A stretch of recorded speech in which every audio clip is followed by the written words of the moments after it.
And obviously they try to improve their physicality. Dominic Calvert-Lewin's done well for them this season, but he almost fell upon this group and this way of playing, and he's done very, very well. But it was still a little bit nervy, but he wants to be at a football club and not fighting just for relegation. I mean, that's a big statement. Michael, I was talking to my dad last night, who's a Leeds fan, and he was saying, did you see that interview that Farke gave this week? Where do you think that... Oh yeah, let me do the quotes, Adam, because it was brilliant. The one where he says he's basically talking about his future and what it means to have Daniel Farke effectively as the manager. He said, "I have to be 100% convinced. I love to be a manager who plays for something. I'm not the right choice if it's about maintaining the status quo." So, Michael, where do you think that came from? Do you think it came from him not sort of getting the assurances he wants, maybe from Leeds, that they're able to do what he would want to do in the summer? Is he just throwing the gauntlet down to challenge them, to step up? Because I think even back to January, when I thought in January they probably needed a bit more creativity, 100%. and they didn't do it. And they've kind of got through it and got away with it to a certain extent, which is a credit to him. Where do you think it came from? Well, I think for me, we have to look and go, right, some of these interviews, as you are aware, can be spun a little bit. The questions are asked. That felt personal, Michael. It's not personal, We're just doing a just the ones I do. I've heard a few of the questions along the way, I'm joking. But what it is as well is someone just said to me in the stadium, actually, he's hot property at the moment, and he's got a 1-year contract left. If that's right, if that information's being given to me correctly, then it's about him wanting security as well. So not just for the team that he's going to manage, but for his own personal needs as well. That a club that he's going to take forward, he's going to invest with his family and be in that area. So there's a lot of things that have got to be aligned, and he probably thinks it's the right time now to cement that. But I wouldn't be surprised if when you go that level of detail about going, I need more assurances from this club. He was saying, well, we've spent a lot of money, we've given you a decent enough team to compete. That'll be their opinion within our financial restraints. And I'm amazed he's gone so strong, if I'm honest. Yeah. Full commentary on the way. Michael, thank you for the time being. So Michael Brown and Mike Miney at Ellen Road, our base at 3 o'clock for Leeds versus Brighton. Let me just bring you up to date with some live football scores. So the final of the FA Vars at Wembley Stadium is still AFC Stoneham 0, Cockfosters 0. They are deep into stoppage time there. Looks like we're headed for extra time. Final day of the Scottish Premiership. So obviously we had the teams involved in the title race, etc. yesterday.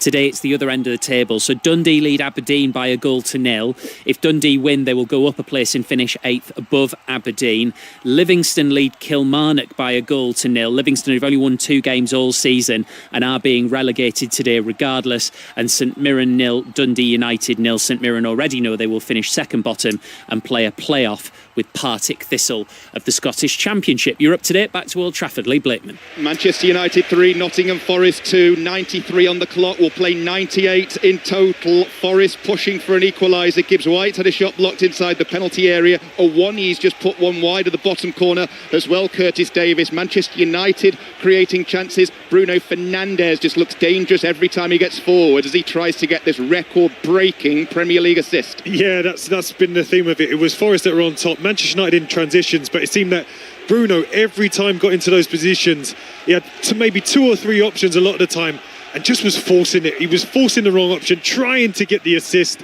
and unfortunately kept picking the wrong one.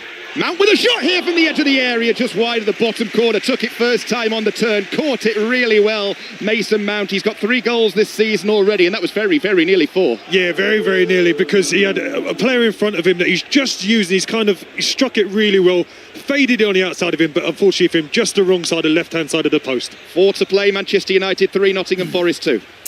Right, let's talk Brentford versus Crystal Palace next. You'll be able to listen to that at 3 o'clock in full on 5 Sports Extra. Palace obviously know that they can get into Europe and will be in the Europa League if they win the Conference League final. From a league perspective, they're obviously done. They're 15th on 44 points. Different story, though, for Brentford, who certainly have an opportunity potentially to get into the Europa League this season. They're currently in 8th, which would be a spot in the Conference League. Let's bring Andros Townsend in, who's part of our commentary team at Brentford. Afternoon, Andros. Good afternoon, Steve. How are we? Very good, thank you. I just read through the Manager of the Year nominees, but let me just do it again because it was a while ago. So it's Iraola, Guardiola, Arteta, Carrick and Keith Andrews. How close to winning, if not winning, would Keith Andrews be for you? I think he's up there. He's up there for sure. If you rewind back to the start of the season, Brentford were many people's favourites to get relegated. Keith Andrews was probably the manager on everyone's lips to get sacked the first, but what he's done after losing key players again to keep them going, to take them to another level, to get Igor Thiago scoring the way even Tony did, to get Uatara on the right-hand side taking over from Mbomo. It really has been an incredible job in a very, very tough season. A lot of teams are doing well, and to have his Brentford side on the cusp of Europe is just an incredible job. James, I don't mind doing this, and I don't know if you've had to do it as well, but we were asked to do, some of us, sort of like an end-of-season list of answers, and one of them was, what was your worst prediction? I can't have been the only one who went with Brentford to get relegated. No, I think that there'd be very few that would have went against them being relegated, to be honest with you. So I don't think that's bad. I don't like those predictions at the start of the season because you're going in blind sometimes. But yeah, look, Keith Andrews has done a really good job at Brentford, because I think maybe even some Brentford fans would have feared the worst with the appointment, and that's not. I'm not trying to disrespect Keith Andrews. It's just because of the stability they had under Thomas Frank, and it felt like, you know, they needed, maybe just speaking about it a minute ago, how do you improve, how do you progress, how do you move forward? And maybe at that point people felt that it was too big a risk to take. Well, the risk is paid off, because he has done a remarkable job this season. He's shown he's more than capable. He's an impressive character. You can tell he's a strong individual, and because he's had to put up with the negativity from the get-go. He's not even any chance at the start for people saying, let's see how he does, he might do okay. It was all, this won't work. How long before he's out of a job? So he's done an incredible job on the pitch. He's done an incredible job at the start to deal with that pressure and expectation, and he'll be hoping to go and finish the season on a high. No matter where they finish, it'll be a high, but to go and get them into Europe would be remarkable. Let's go back to Old Trafford. Was that Bruno Fernandes inches away from breaking the Premier League assist record, Lee Blakeman? It was, Steve, and what an assist it would have been, because he ran half the pitch, laid it on a plate for Dallo. He burst into the area left side. His shot came back off the post, but here comes Fernandes again with 3 to aim for in the centre. What is Xerxes? It's a good save. It's a great save by Matt Sells. First shot was blocked by a defender. Second shot kept out by the keeper with his right leg. What a game, Curtis. Yeah, it's been unbelievable. These injury times just felt like forever, but it's been good. Bruno again. This time he makes the right decision. He rolls it towards the edge of the box. Xerxes strolls onto it, tries to put it in the bottom right corner, goes again it gets blocked, goes again towards the left-hand side. Sells gets up off the floor, makes a brilliant save. He's got one last shot at it with a corner from this left-hand side. And we've played all 98 minutes, so this will be it. The Stretford end were trying to sock that latest opportunity into the back of the net so that he can break this Premier League assist record at home at Old Trafford. He's standing in front of the tunnel at the moment as he whips this cross in towards the back post. Sells will punch it away, and that should be just about that, Steve, with United still leading 3-2. Yeah, we'll stay with you for the full-time whistle. I have to say, Curtis, it would have been really, really strange if the second Xerxes shot goes in, because then we're discussing, is it an assist if there's a block? No assist. No, I don't think so either. No, but that's the thing. It could have been the one right decision he made. Like I said, over the last few decisions he's made, he's probably forced the decision to try and get the assist. Whereas that was perfect ball for Xerxes. Xerxes didn't do much wrong, but then if he'd scored on the second one, you would have wondered how Bruno would have felt about that. And there is the final whistle, Steve. It's ended spectacularly. Manchester United 3, Nottingham Forest 2. United guaranteed to finish third in the table after what's been an absolute cracker here. United led through Shaw early in the game. Forest level through Morato just after half-time. United responded straight away. Cunha scoring. The goal survived a lengthy VAR check for a potential handball against Mbumo. And Mbumo himself then made it 3-1, getting on the end of a record-equalling Fernandes assist, 20 in a single Premier League season, moves him level with Thierry Henry and Kevin De Bruyne, and then Morgan Gibbs-White got one in the dying minutes to make it a really tense ending. It was the perfect send-off for Casemiro, who got a standing ovation from everybody inside Old Trafford with 10 minutes to go. We're going to hear from Michael Carrick shortly as he makes a speech to the stadium. We're expecting him to be confirmed as the permanent manager anytime now on a 2-year deal. Curtis Davis, my voice is going. Yeah, what a fantastic game of football. Like I say, two teams that didn't have much to play for today, but you know, we saw some great individual performances. Bruno Fernandes everywhere, and Bournemouth eventually got his goal for being in the right positions, but just couldn't get his finishing boots on. Gibbs-White, a player that we've spoken about for England, and what he needs to do to step forward was brilliant today. And that man, Elliot Anderson, has stepped up to the fore again against a team that is rumoured to be wanting him in the summer, and has shown with 2 assists just how good he is and that he can do it at Old Trafford. You said it earlier in the show, Steve. Sometimes at the end of a season, you see what teams are capable of when the pressure is off. And we got it in abundance here at Old Trafford. An absolute classic has ended Manchester United 3, Nottingham Forest 2. I just want to add a bit more on the Manchester United goal that came after the handball, which wasn't given against Brian and Bumo, because we were all basically in agreement that the goal should stand, and it did stand after a review. But here's somebody who knows a lot more about officiating than I do. Former Premier League assistant referee Darren Cann talking about that goal. He said it was controversial. He said the ball coming off Mbumo's arm in the build-up to Cunha's goal. This is him talking, not me. I feel that the expectation was for a handball to be given, and a review was recommended by the VAR. Michael Salisbury, the referee, disagreed and awarded the goal.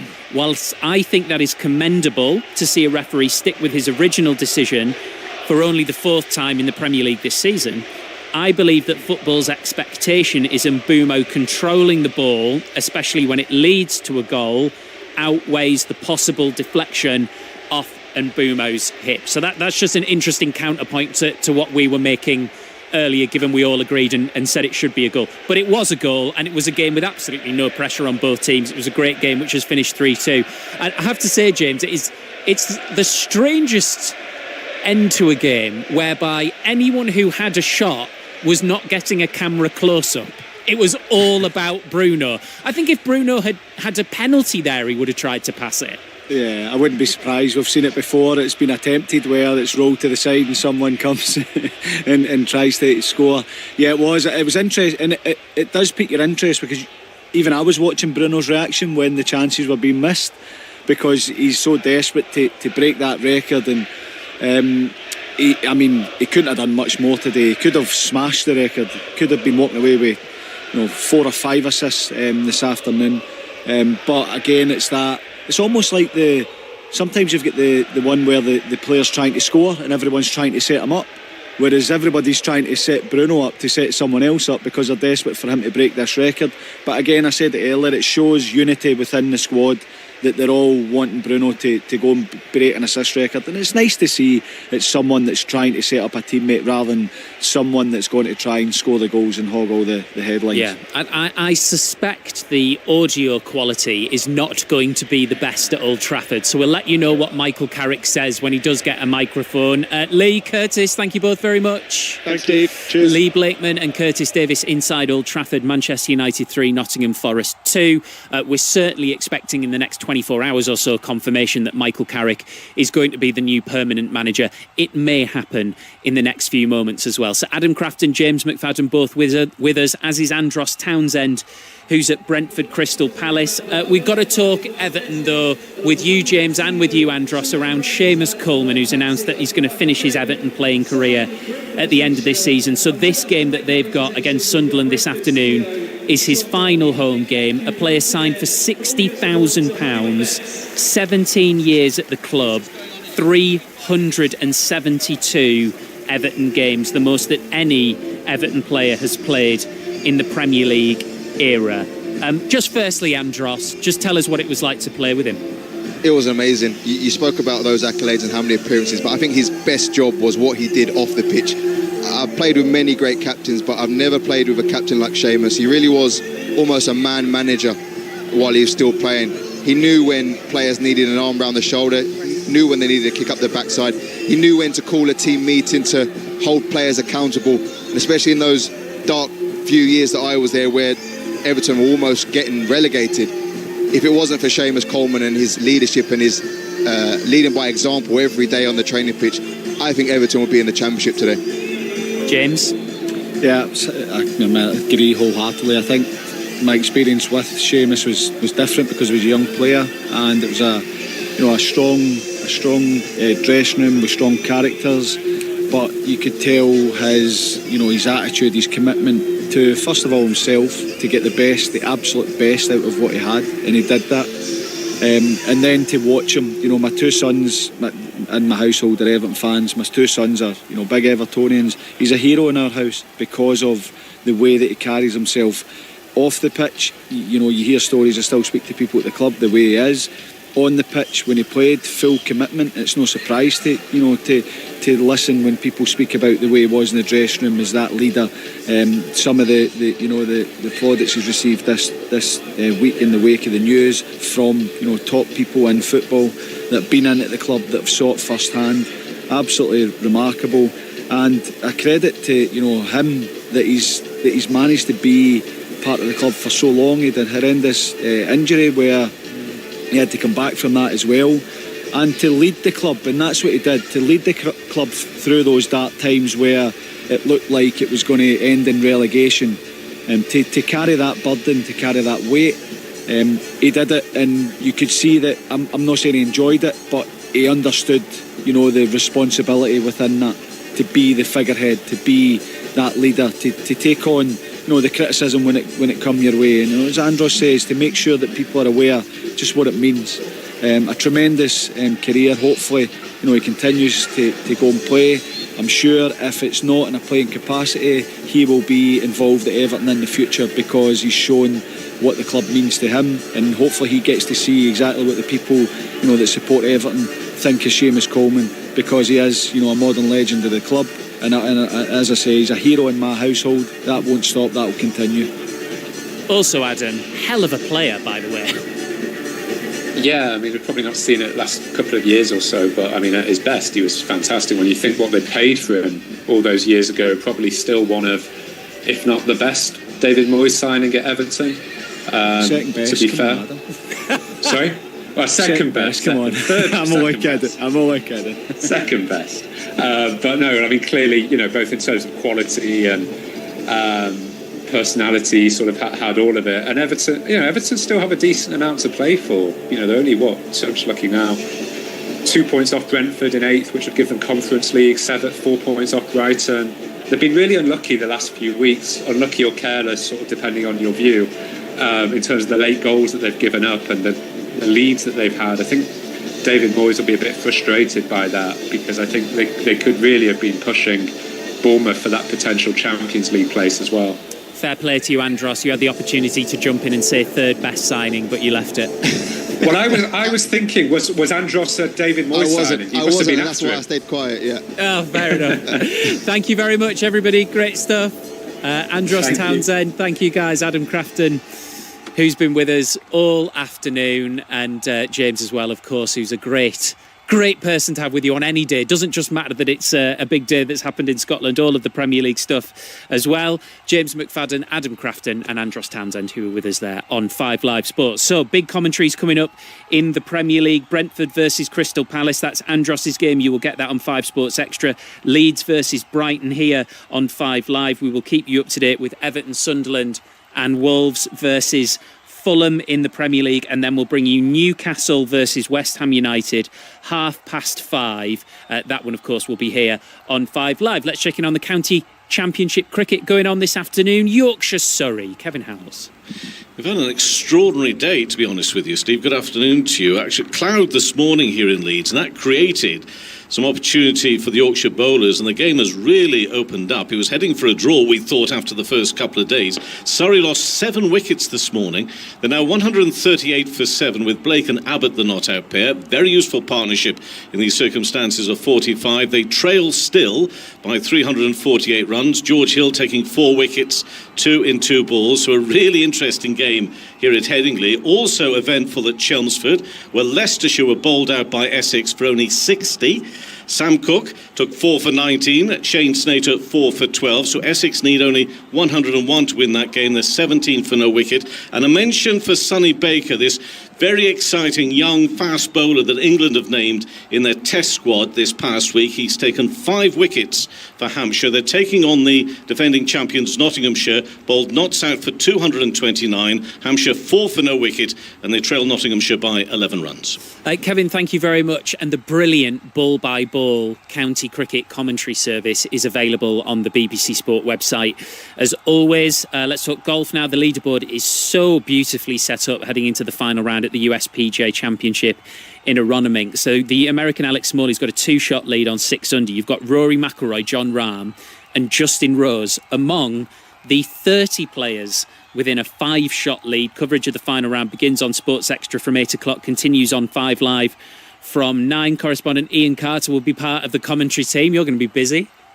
It's going to be it's going to be like commentating on a Grand National where everybody's still in contention, and they've gone round the course twice and they've come out sort of beaten and bruised from Beecher's Brook, and they're still hanging in there. It's been an extraordinary week so far, and as you say, 30 players within 5 shots of the lead. Scotty Scheffler, the world number 1 and defending champion, is one of those. He is 5 shots back at 1 under par. So it's extraordinary. So many potential storylines tonight, Steve. Including the leader going on to win it, because Alex Smalley is not a name that loads of people will know, I don't think. No, he's never won on the PGA Tour. He has been in really good form of late, top 21 or better in his last 3 events on the PGA Tour, was 7th at the Cadillac Championship. He's got a lovely tempo and rhythm to his swing. Now, can he continue with that under the pressure of leading a major is the huge question.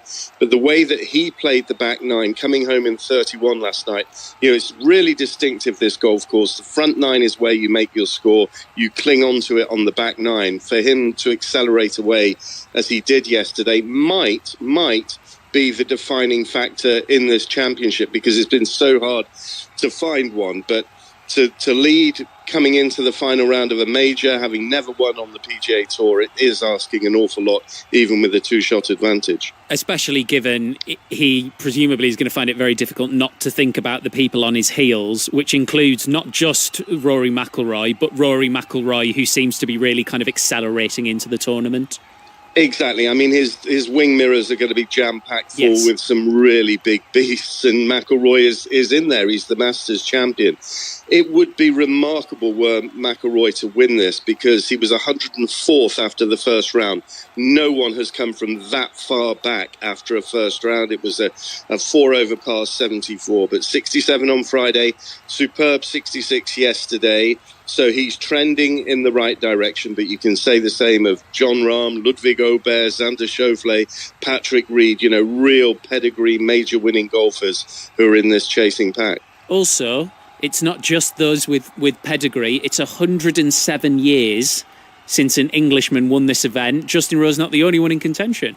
Yeah, Jim Barnes, 1916 and 1919, won the first 2 PGA championships, Cornishman, and since then we've never had an English winner. So Aaron Rai, who played really well yesterday with his 67, and he's been so consistent, so steady, and that might be the commodity that you need on this golf course.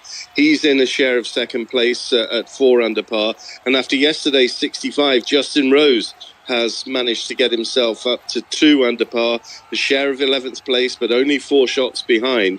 And his ball striking, been so much talk about his new golf clubs. Well, he made up shots on the field simply with the quality of his approach play yesterday. So I think we can put that conversation to bed. Thank you very much, Ian. That's correspondent Ian Carter. So the final round of the USPGA Championship on Sports Extra from 8 o'clock this evening. The coverage on 5 Live starts at 9. One match in Super League this afternoon. Bradford Bulls in 12th against Hull FC in 9th. This one kicks off at 3 o'clock. Keeping us up to date from the Providence Stadium, Matt Newson. Yeah, big game this one there for Bradford. They've finally got some troops back in the shape of Jade Knockenball, Wonga Blake, Jaden Nikarima, Aribi Doro and Luke Cooley are off the bench. Case of Team Super League and getting into the top flight, maybe catching up with their squad a little bit, but they have got some respite this week, and it's a timely one as well, because Hull come to pull a desperate in their own mind, because they are just outside that pack of teams which are just starting to open up at the top of the Super League table, and if Hull consider themselves genuine playoff prospects in 2026, then they need to get a wriggle on, and this is just the sort of game that they should be getting points from. Do you think that because Bradford made such a strong start to the season, having come back to Super League, are the injuries that you talked about the sole reason why they've since struggled, do you think? Yeah, I think so. Because I think there's no sort of lacking effort and no lacking intent. But I think when you lose players of that calibre, suddenly, it's. I think, but when they came up a little bit late through this sort of franchising system and winning a place in Super League on the basis of the kind of ranking points and what the stadium's like and things that weren't extraneous really, not things to do with what happened on the pitch. So their squad was probably a little bit underpowered. And if you take the best players out of that, suddenly then maybe they're starting to struggle for depth. So having got those players back, it'll be interesting to see whether they can revive themselves a bit. They've got 3 wins already, which is possibly better than some might have expected, but it still leaves them well clear of those top teams at the top end of the league. Matt, thank you very much indeed. Quick updates for you on the scores in the Scottish Premiership as we approach half-time. Final day of the season. This is just for the bottom half of the table. Dundee 1, Aberdeen 1 is a live score. Livingston 1, Kilmarnock 2 and St Mirren 0, Dundee United 1. Just a reminder, Livingston have already been relegated. They were 1-0 up in that game against Kilmarnock. They've only won 2 games all season. They now trail. St Mirren are going to finish second bottom regardless and play a playoff against Partick Thistle. Speaking of Scottish football, we've got this from the SPFL, a statement about what happened yesterday at Celtic Park. They say, given the speculation about the conclusion of the game, we would like to make clear that prior to awarding the trophy, we were informed by the match referee that the match had ended and had not been abandoned. We also utterly condemn the scenes which saw a number of Celtic supporters encroach onto the field of play. Supporters entering the field of play in any circumstances is wholly unacceptable and puts those participating and working at a match at risk. We note that entering the pitch in England and Wales has been a criminal offence since 1991. We urge anyone with information about any alleged criminal activity to contact Police Scotland. Just under 15 minutes to go until full commentary in the Premier League here on 5 Live of Leeds versus Brighton, on 5 Sports Extra of Brentford versus Crystal Palace. We'll be keeping you right up to date with what's happening at Hill Dickinson Stadium and Molineux, and then we'll be all back together at 5:30 for full commentary of Newcastle United versus West Ham. Let's get the news now on 5 Live with James Wickham. The voice of the UK. This is BBC Radio 5 Live. The Culture Secretary Lisa Nandy says it's a personal decision for Sir Keir Starmer whether he chooses to fight any potential Labour leadership contest. Yesterday, Wes Streeting confirmed he would stand in any future leadership race after he resigned as Health Secretary earlier this week. The Greater Manchester Mayor, Andy Burnham, is also expected to launch a leadership challenge if he wins the Makerfield by-election. Our political correspondent is Harry Farley. There you have a serving Cabinet Minister asked about the Prime Minister's future, not giving a categorical answer that he would still remain in office, saying it was a personal decision for him, and then going on to say Andy Burnham, who has been quite explicit about his desire to be in Downing Street, saying that he is an outstanding advocate and needs to be back at the heart of power. Police Scotland says 2 of its officers were seriously injured during trouble in Glasgow following Celtic's Premiership title win against Hearts yesterday. 14 people were arrested in Glasgow. Police say more will follow. Police officers responsible for protecting the royal family at Windsor Castle are being investigated by the Metropolitan Police over allegations they fell asleep on duty and left their posts unattended. The Met said the alleged behaviour fell below the high standards expected of officers, particularly in frontline protective roles. The World Health Organization has declared an Ebola outbreak in the Democratic Republic of Congo, where nearly 90 people have died from the virus, as a public health emergency of international concern. Health specialists say the strain carries a particularly high fatality rate, and there are no approved vaccines or treatments available. Professor Peter Piot is from the London School of Hygiene and Tropical Medicine. There are multiple sites, and it's been going for quite a while. And that's really a major area for concern, plus the mobility of the population. So action is really extremely urgent now. And ministers are exploring the option of the north of England hosting the Olympic and Paralympic Games. The government's commissioned an assessment by UK Sport, which could form part of a bid to hold the event in the 2040s. The 8th of August, 1963. A gang of thieves hold up a British Royal Mail train on its way from Glasgow to London. More than £2 million was stolen, and Ronnie Biggs was the most famous face of the Great Train Robbery. Daniel Mays reveals the true story of Ronnie Biggs. A train robbery, a prison escape, and 36 years on the run. Gangster presents the story of Ronnie Biggs. Listen first on BBC Sounds. This is 5 Live Sports with Steve Crossman. Listen on BBC Sounds. And let's say congratulations to AFC Stoneham, who have just won the FA Vars. They beat Cockfosters via a penalty shootout, 4:30 at Wembley. We will also have the FA Trophy final, Southend United against Wealdstone, which will keep you right up to date with our base at 3 for commentary is Hill Dickinson Stadium. Both Everton and Sunderland probably need a win to keep hopes of European football alive heading into the final day. Charlie Slater. That is very true indeed, but both have gone off the boil in recent weeks. Everton 5 without a win, Sunderland 4. A lot of the talk is Seamus Coleman, though. There are plans for Evertonians to burst into song in his honour in the 60th minute to celebrate their 60 grand man. This will be his last game for Everton on Merseyside after 17 years, but he has to settle for a place on the bench. No room for sentiment just yet. David Moyes names an unchanged 11. One Sunderland change, Angulo replaces the benched Talby. Both have been in the top 8 for good chunks of the season, but both, yes, will certainly lament going off the boil in recent weeks. So we'll keep you right up to date with that on Sports Extra, the commentary of Brentford against Crystal Palace. One side fighting to be in Europe, the other have got their minds on a European final. John Southall. They do, Crystal Palace. It's 10 days until that final for Palace in Leipzig in the Europa Conference League, while Brentford have 7 days and 2 games to try and secure European football for the first time ever. The options are these: finish 7th for the Europa League or 8th for the Conference League. Either would be a remarkable achievement. 2 changes today. Hickey and Schade drop out for Ouattara and Janelt. Palace's league form has dropped off of late. Probably not a great surprise, given that impending final. No wins from 5. 5 changes: in come Wharton, Kamada, Riyad, Strand Larsen and Sarr. For Hughes, Lerma, Richards, Johnson and Basetta. And Steve, the last Palace League away win at Brentford, 1957. They're due one. Yeah. John, thank you very much. Wolves manager Rob Edwards has been very honest in the last week about what he thinks needs to happen in the summer. Wolves fans, some of them, have been quite honest about what they think about Rob Edwards. Final game at Molineux this season. They're already down. They've got Fulham. Rob Lowe. Yeah, he faced some fierce questioning at that fans forum this week as he described the club as a mess as they prepare for life in the Championship. Last weekend, he heavily criticised his players, stating many of them simply had to go. 4 changes today, amongst them in goal, Jose Sarr returns.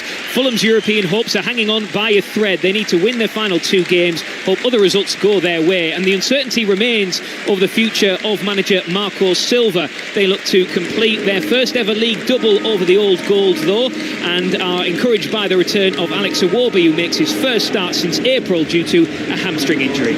Our base at 3 o'clock is Leeds versus Brighton. Mike Minor with a team news reminder. Yeah, Leeds hit with a few injuries, but the good news is Ethan Ampadu, who's recovered from illness, is still in the starting 11. 1 change from their draw at Spurs on Monday night. Pascal Struijk replaced by Sebastian Bornau. Brighton's 1 change is forced. Kaoru Matoma went off with a season-ending and possible World Cup-ending hamstring injury in the win over Wolves. Joel Veltman is his replacement. Michael Brown is alongside Mike for commentary this afternoon. Michael, what is the atmosphere like at Ellen Road today? Last home game of the season and a very successful one back in the top flight. Steve, you know exactly what it's going to be like. It's going to be a one of joy, of enjoyment. They'll want a performance still, these Leeds United supporters, but they will be celebrating another year in the Premier League. It was tight, it was worrying, and generally at the end of the season, there's always something to play for here at Leeds United. Nail-biting, relegations, promotions, something different along the line. So it might be a one where they can come, enjoy, and really appreciate the players. I think there's nothing better at the end of the season where the players can walk around and get the applause, bring your family on, and just show your appreciation to the supporters. So they'll be looking to do that, but we're coming against this Brighton side who'll be desperately trying to go and spoil the party and do as well as they possibly can, because they've still got a lot to play for. Aberdeen have just taken the lead in first half stoppage time at Dundee, so it's now Dundee 1, Aberdeen 2. Half time now, Livingston 1, Kilmarnock 2, and St Mirren 0, Dundee United 1. Let's go back to Old Trafford. Lee Blakeman, I saw Casemiro and Michael Carrick speaking on the pitch. Anything of note? Not a word on Michael Carrick's future. Pretty much every single supporter in the home section stayed for the speeches. Casemiro's was very short, just thanking the supporters for all the backing that they've given him over the last 4 years. Michael Carrick thanked just about everybody, the players, the staff behind the scenes, the supporters, and everybody was just standing here waiting for confirmation that he signed a 2-year deal with the 12-month option. Not a word. All he said was, we've enjoyed some great times in the second half of this season, and hopefully there will be more of those to come in the future. So we still wait for that official announcement. I think what is worth reflecting on, Lee, is the feeling at Old Trafford. Certainly the last time where I was there presenting, or today, I could see it sort of coming through the TV screen very clearly. It hasn't looked or felt like that for quite a long time, has it? Pre-Carrick, I mean. No, I did the final game at Old Trafford last season, the 2-0 win against Aston Villa. And the fans wanted to let go, wanted to believe, wanted to celebrate, but it was like the celebrations had the handbrake on just a little bit compared with today, where they've really let go. There was so much to celebrate, with Casemiro bidding farewell, with Bruno Fernandes equaling the assists record, Michael Carrick 11 wins in 16, a real feel-good factor, and you just feel now like the building blocks are there for Carrick to go into next season and make the start to next season far more effective than the one was this time around. Lee, thank you very much indeed. Let's take you back to Ellen Road there, Leeds versus Brighton, on the way, teams in the tunnel. Last one for you, Michael, before you guys get underway with commentary.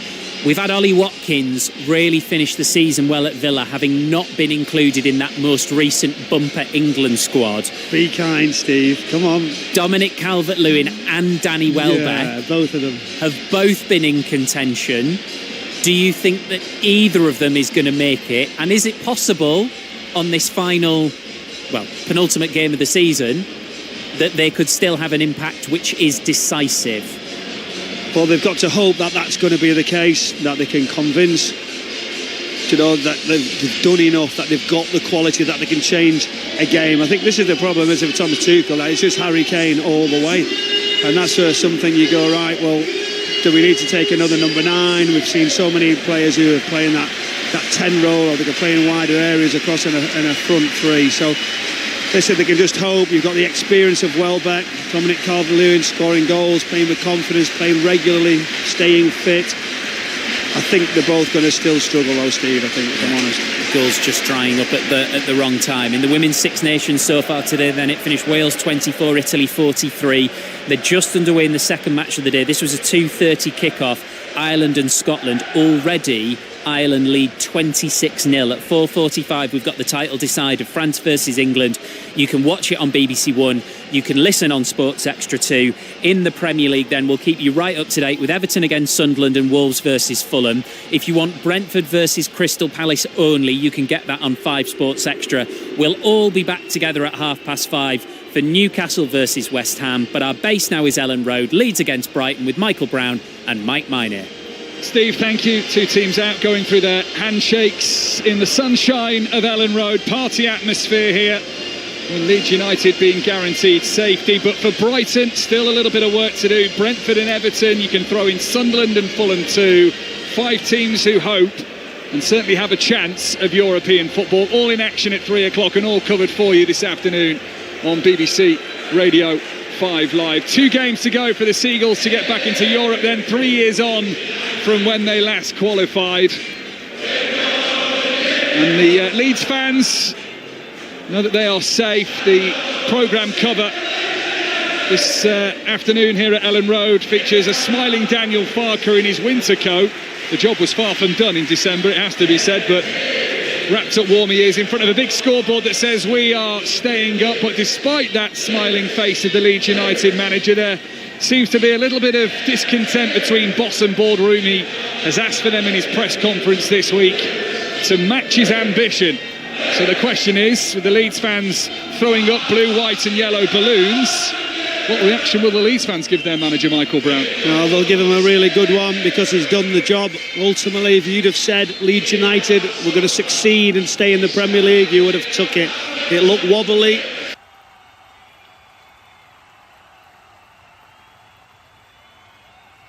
Henderson is the Crystal Palace goalkeeper. Riyad, Lacroix and Canvo the back three. Munoz and Mitchell, the ever-reliable wing-backs. Kamada and Wharton holding. Sarr and Pino behind Strand Larson. And Andros, even looking at that Crystal Palace side, there are clearly some players on the bench that you fancy will start the final. Jean-Philippe Mateta is having his minutes managed, has had his minutes managed for the last few weeks. But you look through the rest of that Crystal Palace side and some of the key performers, Munoz, Mitchell, Wharton, Sarr, are all playing. Yeah, I think you have to. Like I said before, this is probably their last opportunity to get minutes in the legs before that final. You can't go 2 or 3 weeks without playing football. So I think the idea from Oliver Glasner is let's play as many of the key players as possible today and maybe give them a rest next weekend and make sure they're fresh for, which is probably the most important game in the club's history. Yeah, they will be having some say in the title race, of course, as long as it's not decided this week. When Manchester City go down to Bournemouth, it could come down to that final day where Manchester City take on Aston Villa, but Arsenal are at Palace. Had they not been playing in that Conference League final 3 days later, it's a tricky assignment for Arsenal, but Crystal Palace will only be concerned about that final in Leipzig, which will play into Arsenal's hands. That is for another day. This afternoon it is all about the European qualification battle. Bournemouth, Brighton, Brentford, right in the mix, the 3 Bs. Chelsea, Everton, Fulham, Sunderland, even Newcastle down in 13th still have their chances of making the top 8. So we could be in for a fascinating day. We'll keep you right in touch with the other 3 o'clock kickoffs in the Premier League this afternoon. Everton, Sunderland, Leeds, Brighton and Wolves, Fulham. There are things riding on all 3 of those games. Leeds, Brighton is over on BBC Radio 5 Live, and later another big game, Newcastle against West Ham United at St James's Park. But it is a London derby we have to look forward to on 5 Sports Extra from the BBC, and it is the gold shirts of Crystal Palace that get us underway, and they are in gold from head to toe. The gold shirts, gold shorts and gold socks. Defending the goal away to our right-hand side, the contingent of Palace supporters tucked away in the corner on that right-hand side. And Brentford in their home kit, the red and white, vertical stripes, black shorts and black socks, kicking from left to right, defending early on with Tyrick Mitchell in possession for Palace on this near side, the left, level with the edge of the Brentford penalty area.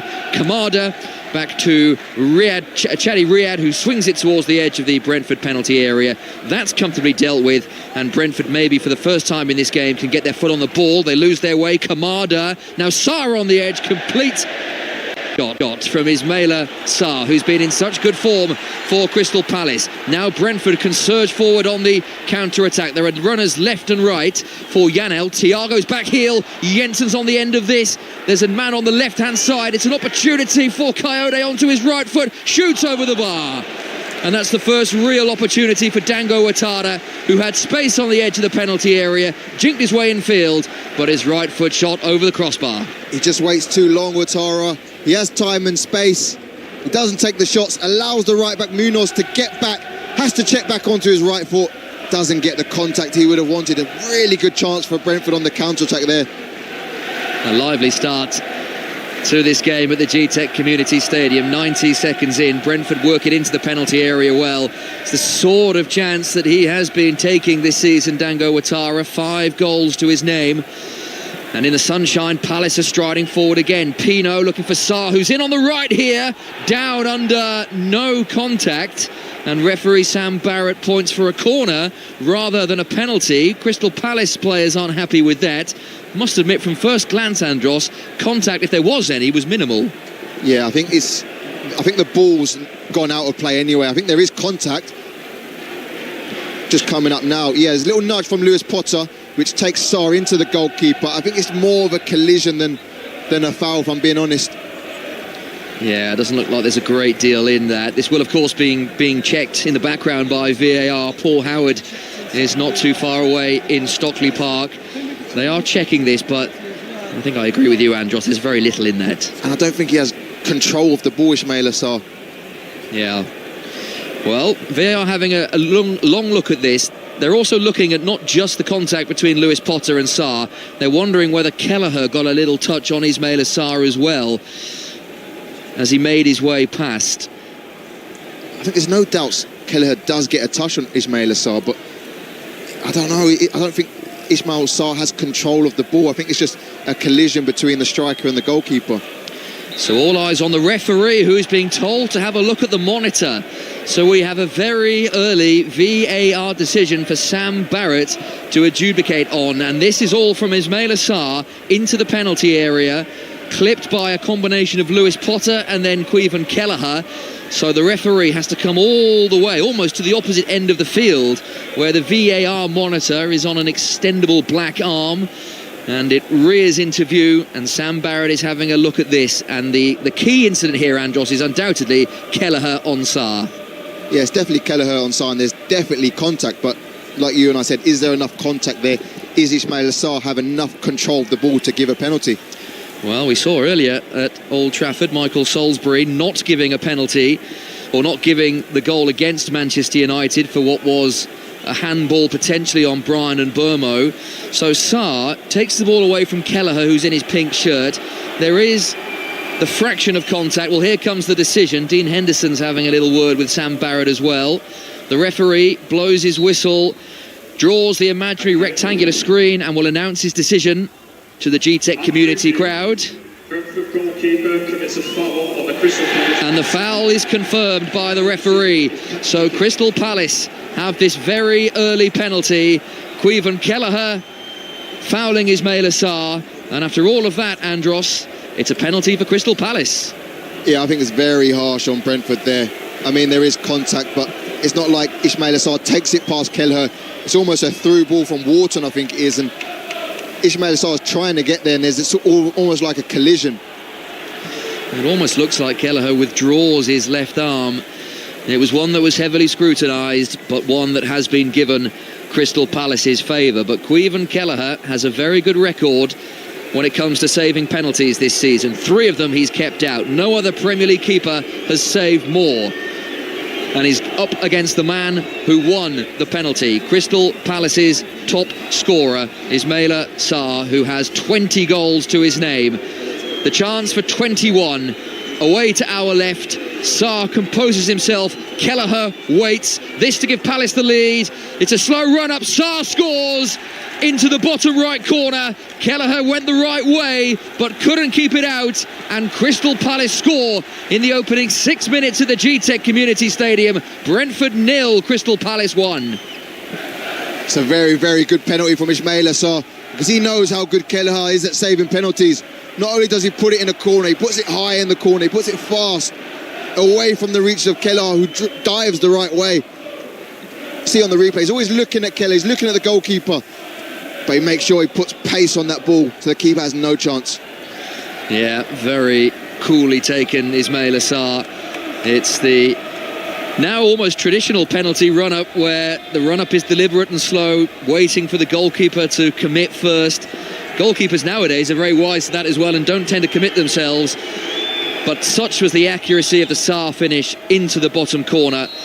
Even though Kelleher went the right way, he couldn't keep it out. And 6 minutes in at the G-Tech Community Stadium, Brentford 0, Crystal Palace 1, and a potential blow to Brentford's European qualification hopes. Kamada clears with his right foot. Goalscorer Sarr, right-hand side of the centre circle. The boos from the Brentford fans, who feel that maybe Ismail Assar won that penalty a little too easily, rather than Kelleher committing a foul. It was one that was heavily watched by VAR, and Sam Barrett had a look as well, but he saw enough in it on the monitor to award Crystal Palace that penalty, a penalty that Ismail Assar has scored. And it is Palace in the opening stages, Andros, that appear to have settled the quicker. Yes, because I think Palace are in a weird position where they haven't got the pressure of having to play for places, but also they're not on the beach because they've got an important cup final in 2 weeks. So this is a very, very dangerous game for Brentford, who have a lot riding on it. Palace, who have not been in good form really since the turn of the year. They were playing ever so well before Christmas, and then the turbulence with Oliver Glasner announcing his departure at the end of the season. That was announced in January. Just one win in their last 7 Premier League matches, Crystal Palace. The last win coming at Newcastle in April, and they've lost 3 of their last 5 Premier League games. But Oliver Glasner will clearly want some momentum going into that big final in 10 days' time. Ouattara for Brentford, left-hand angle of the penalty area, trailing 1-0, running up Munoz onto his right foot, delivers to the back post, but that's far too comfortable for Dean Henderson, who will be very pleased if they come like that all game long. I think he's the outlet, though, for Brentford. Ouattara, they've done it a few times where they started to play on the right-hand side with Kyoto and switched it out to Ouattara, who's free on the opposite side. He just hasn't been able to capitalise on those 2 occasions he's had the ball. Kelleher came charging out of goal, and it was a complete miss hit with his left foot. So this is out of play for a Crystal Palace throw, which is level with the edge of the Brentford box, far side the right. The Crystal Palace fans are making all the noise in the corner on that far side. They have not had too far to travel from South London across to West London, and unsurprisingly they've sold out their 3,000 or so allocation in that far corner. And with the weather not too uncomfortable, many are in their replica blue and red Crystal Palace home shirts, and they have made a good start to this game, have Palace, and they've got an opportunity with this long throw that is hurled into the penalty area, dealt with by Collins. Mitchell will play it back out to Munoz, who'd taken the throw, and now Palace, with very comfortable possession, can keep hold of the ball, with Brentford having everyone behind the ball in the opening 9, nearly 10 minutes at the GTEC Community Stadium. That's wasted by Kamada. No one inside the penalty area, and this drops out of play for a Brentford goal kick. 10 minutes in, Brentford 0, Palace 1. Haven't really settled yet, Brentford. It's been all Crystal Palace in the possession. Can they have a spell now with 10 minutes in, 1-0 down? Brentford, who have won just 2 of their last 9 Premier League games. They've drawn an awful lot of matches in that time, 5 in their previous 9, and they've missed more big chances than any other Premier League side since the start of March. So Keith Andrews' side certainly creating chances, and they're just struggling to take them, even though Igor Thiago has had a very, very good season leading the line for Brentford, who are building slowly through midfield. The Ukrainian youngster Yeho Yarmolyuk to Coyote, nominated for the Premier League's Young Player of the Season, along with Keith Andrews, who has made the Manager of the Year shortlist, and Igor Thiago, who has been nominated for Player of the Season, or who was, before Bruno Fernandes took that particular accolade. Yarmolyuk now, Collins all the way back to Kelleher, all in pink. And Crystal Palace at the moment, Andros, are doing a good job of just closing down all the potential avenues that Brentford have to play. They are. When Brentford are trying to build up from Kelleher, the goalkeeper, Crystal Palace has set the press perfectly. Every man knows his job, knows who to get to, and not really giving Brentford an out ball. It's the long ball to Igor Thiago, which is the only really out ball for Brentford. And there is an example of it, swung towards Thiago, he misses it, but Ouattara is the wrong side of Lacroix, who does just enough to force him out of the Palace penalty area, picked up by Thiago on the left angle of the box, dinked in towards Jensen. It was an awkward one for him to control, and in the end all he managed to do was to put it back in Crystal Palace possession, and JD Canvo hooks it out, and this will be a Palace throw level with the edge of the Brentford box. And that's the trade-off of your Crystal Palace. They're looking to press high up the pitch. Munoz, the right back, is looking to press the left back of Brentford, Lewis Porter, and it's just leaving Ouattara free on the left-hand side. He's been the only one who's had time and space on the ball. He's just not been able to capitalise again. Sun shining brightly down now in West London. We can see players as Brentford move the ball forward quickly, but not successfully. Mitchell on this near side, the left, the Palace left wing back, neatly onto his left foot, clips a hopeful ball down the line. Pino turns it into a good one and looks early for Sarr. The idea was a good one, but the ball was fractionally and only fractionally overhit. Nice link-up play there between Yeremy Pino and the Palace goal scorer Ismaila Sarr. Goal number 21 of the season for Sarr. And given that Jean-Philippe Mateta's only managed 11 in the Premier League this season, Andros. Important for Palace that they've had someone like Sarr to pick up that goal-scoring mantle as Brentford break down the right. Lacroix is across and concedes the corner, and it's the first opportunity for Brentford from a corner on this right-hand side. Very important for Palace. They lost the goals of an Eze or Zaha of the past, and when Mateta's not delivering, it's amazing to see Ismaila Sarr step up and really deliver when Palace have needed the goals. What can Brentford do then from this corner? Near side the right, Jensen and Damsgaard are both there for the short option, and they are utilised now. Jensen on the left of the Palace penalty area with his right foot drills it across. That's powerfully met by Strand Larsen, doing some defensive work in his own penalty area. Damsgaard with the outside of his boot. Janelt is beaten to it by a well-positioned Kamada. Pino finds the Japanese international again, and suddenly Palace break away from what was a dangerous position and can now turn this into a promising counter-attack. Wharton, who so often picks the right pass, that was for Strand Larsen. Brentford deal with it only temporarily. The left foot shot from Munoz, and Kelleher is in the way of that. Palace have a corner. Well, they moved that really swiftly, did Crystal Palace, from right to left. Wharton, who so often plays the right pass. Eventually Munoz's shot, Kelleher in the way. It's really good, not just from Wharton, but before him, Kamada and Pino to get out of a tight position, and then Wharton picks the right pass, just probably falls to the wrong person, falls to Munoz on his left foot on the left-hand side. Yeah, and Kelleher made a decent save to his right. And now Palace have a corner, leading this game 1-0 on 5 Sports Extra. 13, nearly 14 minutes played. Kamada is over it, right into the heart of the penalty area, cleared as only as far as Wharton, whose left foot volley is over the crossbar. Still waiting for his first Crystal Palace goal. That would have been a very good one had he managed it there. It's insane. A player with his quality and his left foot hasn't been able to score a goal for Crystal Palace. Free on the edge of the box here, chests it up and just gets the volley completely wrong.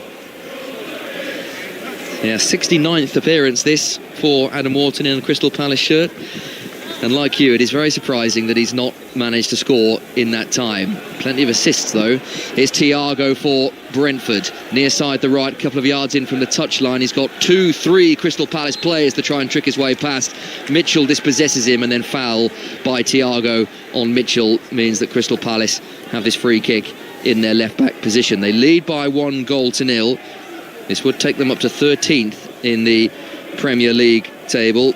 Crystal Palace, who could finish as high as 10th if they were to win their final 2 games, this one and then Arsenal in their last home game of the season, but they'd need a couple of results to go their way. Strand Larsen, right foot shot, edge of the area. Kelleher comfortably behind that, just opened up for him. Could see the intention, we're right behind that, but a comfortable Kelleher save. Yeah, I think he's always looking to open up his body and shoot, but he doesn't open up enough, and he's almost dragged it straight into the Kelleher's hands. No free kick. Jensen was bundled to the floor by Kamada, but Sam Barrett happy with it. Pino finds Sarr. This for 2-0. Hits the post. So nearly Crystal Palace's second. It still might be. It's Sarr again who wins the corner. Well, that all came from Jensen, who was shoved to the floor. Referee well positioned. Wave play on. It falls to Sarr, and his right foot shot cannons against the upright, and it stays 1-0 Palace. Again, it's the example of Crystal Palace's press, not letting Brentford breathe. Kamada there with the press, gives it to Pino, picks the right pass to Ismaila Sarr, hits the crossbar. Inches away from a second Crystal Palace goal. They have this corner that Wharton stands over. Far side, the Crystal Palace right. Training ground routine is Pino offers short. Back to the corner taker. Wharton swings it in, and the header is wide. Chadi Riyad was closest to that. And another one that wasn't too far wide. Came across his marker, but his header in the end was always wide of Kelleher's left-hand post. Coyote for Brentford, who are trying to find some rhythm in their game, trying to really kickstart their afternoon. This was not how they envisaged the opening 16 minutes going. They trail 1-0 courtesy of Ismaila Sarr's 6th minute penalty. There are no goals elsewhere. Everton 0, Sunderland 0, Leeds 0, Brighton 0, and Wolves 0, Fulham 0. Brentford remaining as they are in 8th place, but if Everton or Fulham were to get their noses in front, then that would change. Ouattara's on this right-hand side now, the near side for Brentford. He can't make much progress. And Mitchell clears downfield. Collins with a powerful header. That's a nice touch from Janelt to get away from Kamada initially. Mitchell does not keep that in play. And Brentford have this throw in their right wing position. Brentford are just trying to force the ball long too early, especially the first time they've pinned Crystal Palace back into their own half. Now's the time to take the sting out of it, have a bit of possession. Yeah, and that's exactly what they are attempting to do now. Brentford in the red and white shirts.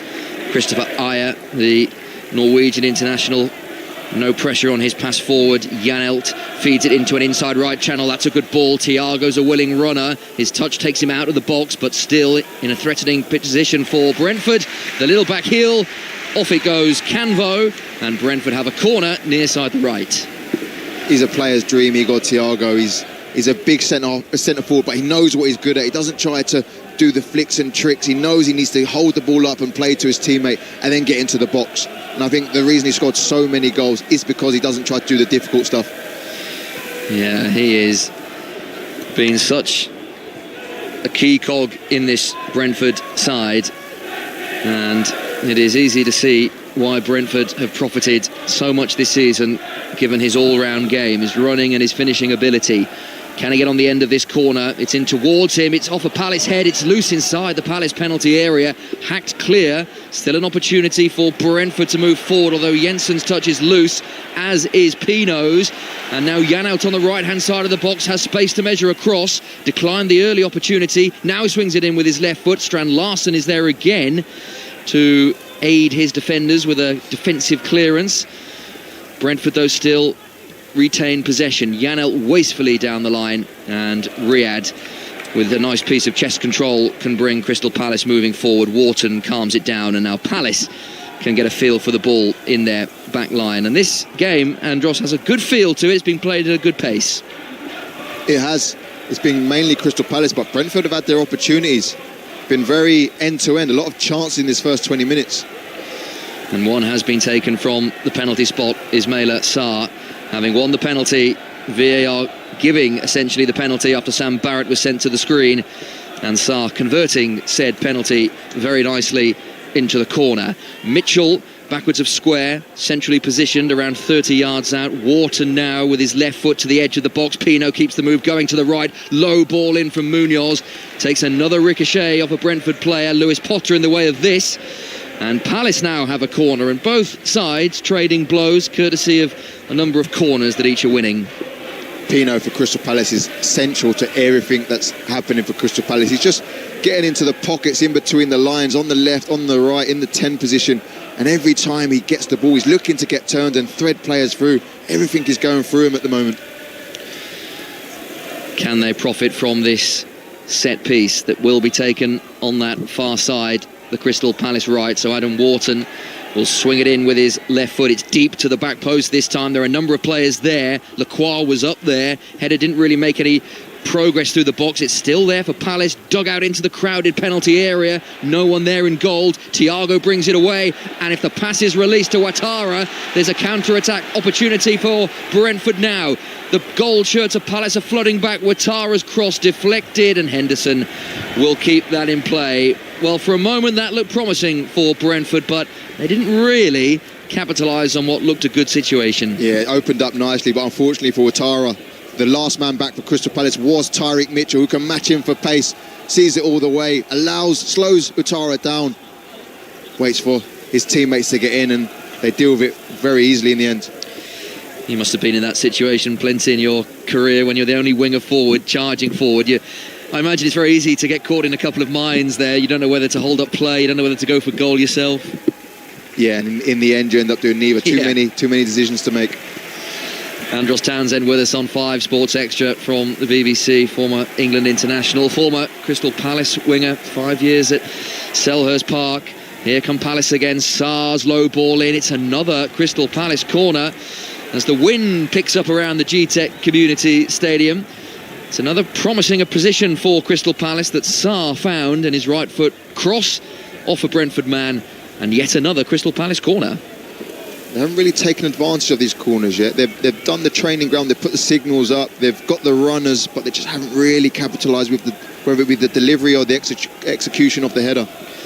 Certainly plenty of taller players for Palace to aim for, with Jurgen Strand-Larsen up there, the centre-halves, Lacroix, Riyad, Canvo, standing right in front of goalkeeper Caoimhin Kelleher. Wharton's corner's not one of his better ones, and that's easily cleared by a stooping Ouattara at Brentford's front post. And Wharton looks to the sky and knows that his quality is much better than that, although Palace have another opportunity with this set piece. Munoz thought about going long, but instead goes short with his throw. Mitchell will shoot from all of 35 yards, deflected on its way through. Kelleher saves to his left, one that he always fancied saving. Must admit, you don't see Tyreek Mitchell put too many in from 35 yards. That stinks of no pressure game, nothing riding on it. Yeah, you sense had it been something riding on it, then Oliver Glasner might have had a few words to say to his left wing back there. We have a really good view, actually, of both managers down below, and both have done fabulous jobs. Glasner over a couple of seasons, having won the FA Cup with Crystal Palace last time round, and on the verge of European history this time around.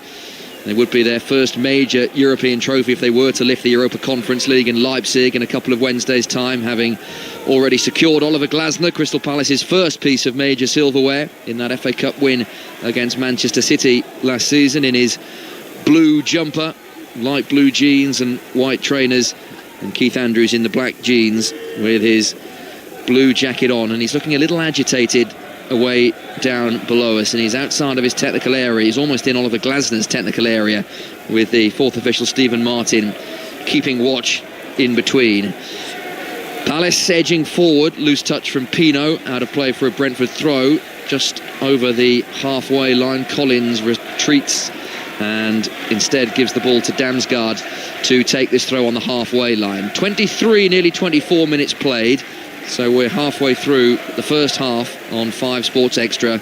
Brentford 0, Palace 1, and still the only goal in the other 3 o'clock Premier League kickoffs. Earlier, great game at Old Trafford, Manchester United 3, Nottingham Forest 2. The dangerous Coyote lumbering forward. He's away from 2. He's trying to bundle his way through several Crystal Palace players. His progress was stopped on the edge of the Palace penalty area, and now the gold shirts can flood forward again. Pino to Sarr, not quite. Ball was just behind Sarr, and it allowed Collins to step out of defence and move Brentford forward once again. Vitali Janelt in the dark blue boots exchanges passes with Damsgaard. Brentford haven't really got Mikael Damsgaard into the game as much as they would have wanted, operating in that number 10 position just behind Igor Thiago and Dango Ouattara. He's on the ball now, spins away neatly. Lewis Potter was on his bike on the overlap, intercepted by Palace. Wharton comes away with it, and Palace can keep the ball quite safely in their back line once again. And one thing you would say about Crystal Palace, Andros, in these opening 25 minutes, yes, they have no real pressure on them, but they're certainly playing like a team that are very keen to get a result. Well, it's not just about the result, it's about first getting minutes in the legs and putting a decision in the manager's mind. If there is 1 or 2 decisions he still has for the cup final, these players need to do as much as they can to try and force his mind. Yeah, absolutely. There will be a few on the pitch tonight or this afternoon that will probably feel that they're on the fringes of the cup final squad. The likes of Jurgen Strand-Larsen in particular. You feel that Mateta will almost certainly start that final. JD Cambo has played plenty of football this season for Crystal Palace. You feel that the defence actually is probably pretty nailed on with Munoz and Mitchell, the wing-backs. Brennan Johnson, Will Hughes, they'll be very keen to play that final in Leipzig. Here's Jensen with his white headband in, 10 yards in from the touchline, near side the right. Damsgaard is being fouled by Wharton, who had his arms all over Damsgaard, and that's a free kick to Brentford midway through the Crystal Palace half.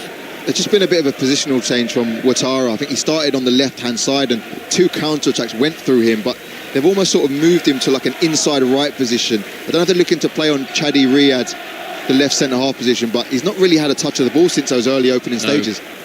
No, had that early opportunity with his right foot shot that was over the crossbar, but apart from that, hasn't really had too much to shout about Dango Ouattara. So this free kick is certainly a position to cross rather than shoot. 10 yards in from the touchline near side the right. Jensen and Janelt, the two J's, are over this. Jensen thought about going short. Fancy with all the big players forward, they'll want this pumped long into the penalty area. Janelt runs over it. Jensen delivers. It's a good one with his right foot, and it was an orthodox clearance from Canvo. It was just behind him, and almost the scorpion kick of old. Deflects the ball away from goal. That was one of those, Andros, you could file under, could have gone absolutely anywhere. And it's a very important touch because that ball was outswinging into no man's land. If he doesn't get that touch, anything could have happened. So it's a very important touch from Canvo. Yeah, almost misjudged it, didn't he? Got too far in front of the ball and then just flicked out his back leg and cleared for another Brentford corner. Another one on this near side, the right. Janelt, one arm in the air, delivers with his left foot to the front post and headed over the top by the aforementioned Ouattara, who got in front of two players there. One of them, Strand Larsen, who maybe got a clonk to the head, and the header is over the crossbar. And the score remains Brentford 0, Crystal Palace 1. And Strand Larsen has done the majority of work in his own penalty area rather than in the Brentford box. And not renowned for his heading ability is Dango Ouattara. And that one, he got under ever so fractionally.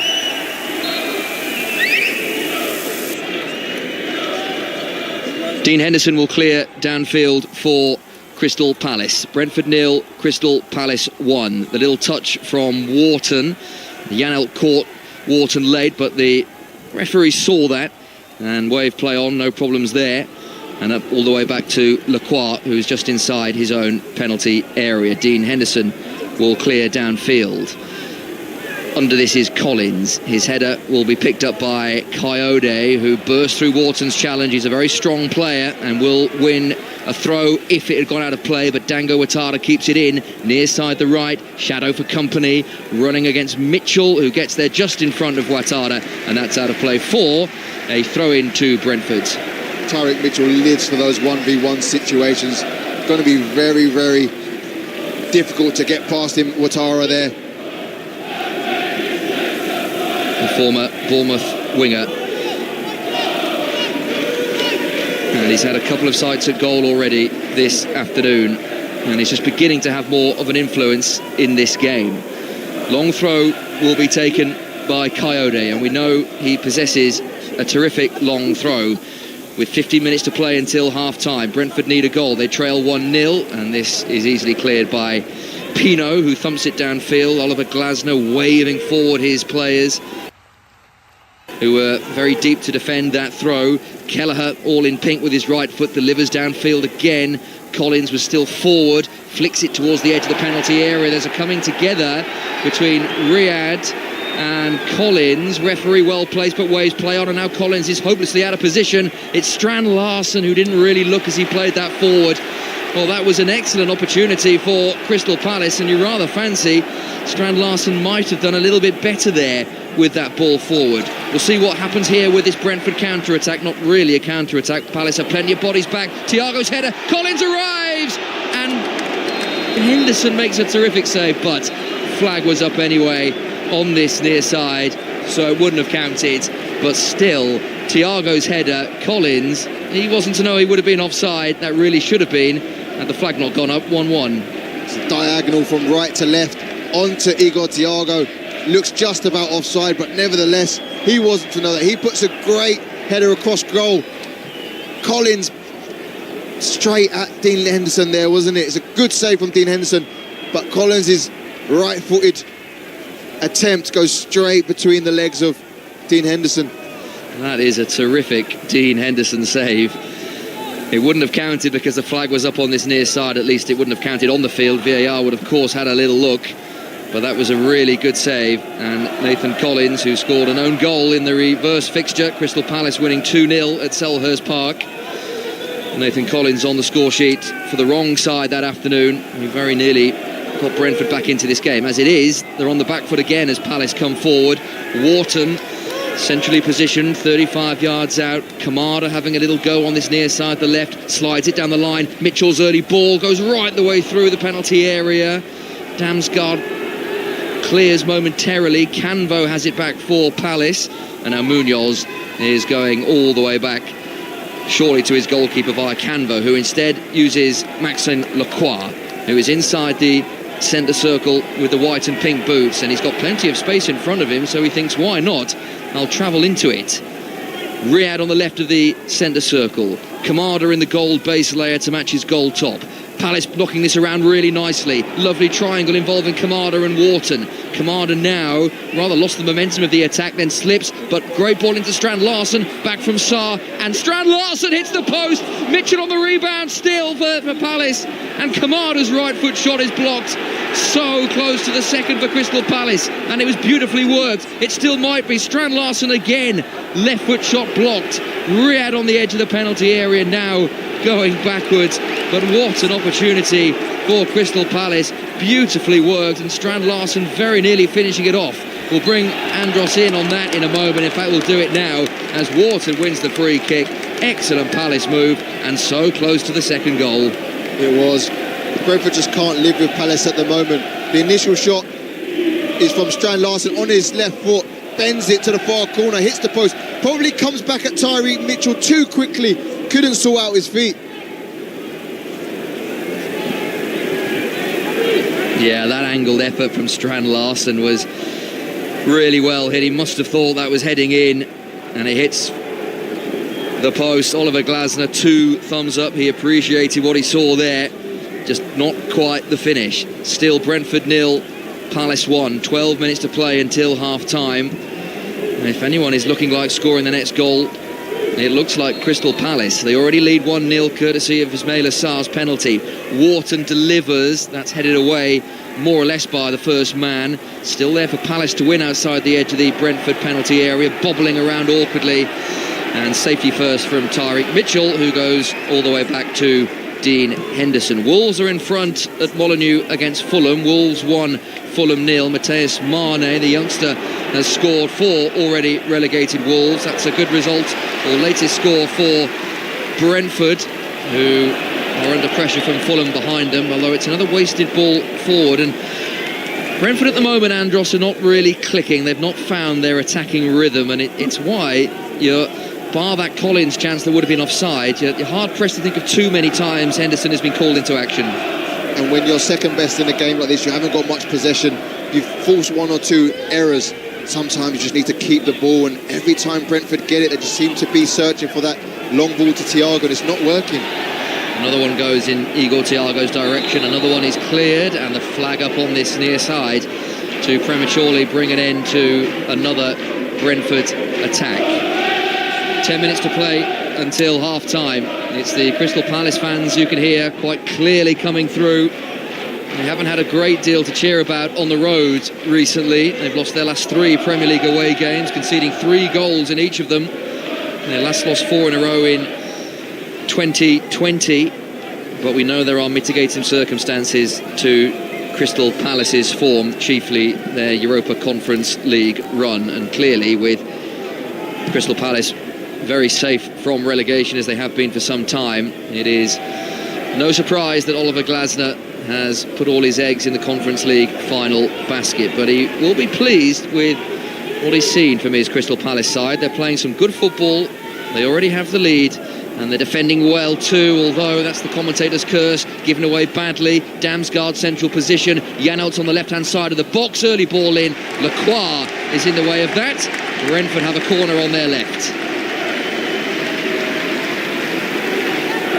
And they have 10 minutes until half-time to find this equaliser. The giant scoreboard here at the G-Tech Community Stadium that's over the halfway line reads, "Come on, you Reds." It's the scoreboard you can see if you ever make the journey into or out of central London on the M4. If you peek across, you can see the G-Tech Community Stadium buried in amongst the apartment blocks, and you can often see the scoreboard as well peeping over. Here comes the corner, Henderson with a good punch. All in green this afternoon, Dean Henderson, and he got good distance on that punch as well. Yarmolyuk battling for possession for Brentford. Kamada with a couple of neat touches, and then a rather hurried clearance downfield means Brentford have this throw that Janelt takes quickly. 5 Sports Extra from the BBC. Brentford 0, Crystal Palace 1. Ismail Assar's early penalty. This will be a blow for Brentford's European ambitions. Top 8, remember, will be good enough for European competition this season. 8th likely to be Conference League. 6th, 7th could be Europa League, but that also could be Champions League for 6th. Thiago gets to the byline, swings the ball back into the penalty area. No one in red and white to capitalise. Kamada is there first. Palace lose their way in midfield. Damsgaard with the intricate pass through. It was a nice idea. Dango Ouattara just caught on his heels slightly, and it drifts harmlessly out of play for a Crystal Palace goal kick. That one's unlucky for Brentford. It's really their first sustained attack they've had in the game. Dispossesses Strand Larsen. Damsgaard, you expect him to do better in front of Ouattara, who maybe should do better himself and anticipate he's going to go in front of him, but another opportunity gone for Brentford. Yeah, that was almost 2 wrongs there with the Damsgaard overhit pass and Ouattara not really anticipating it.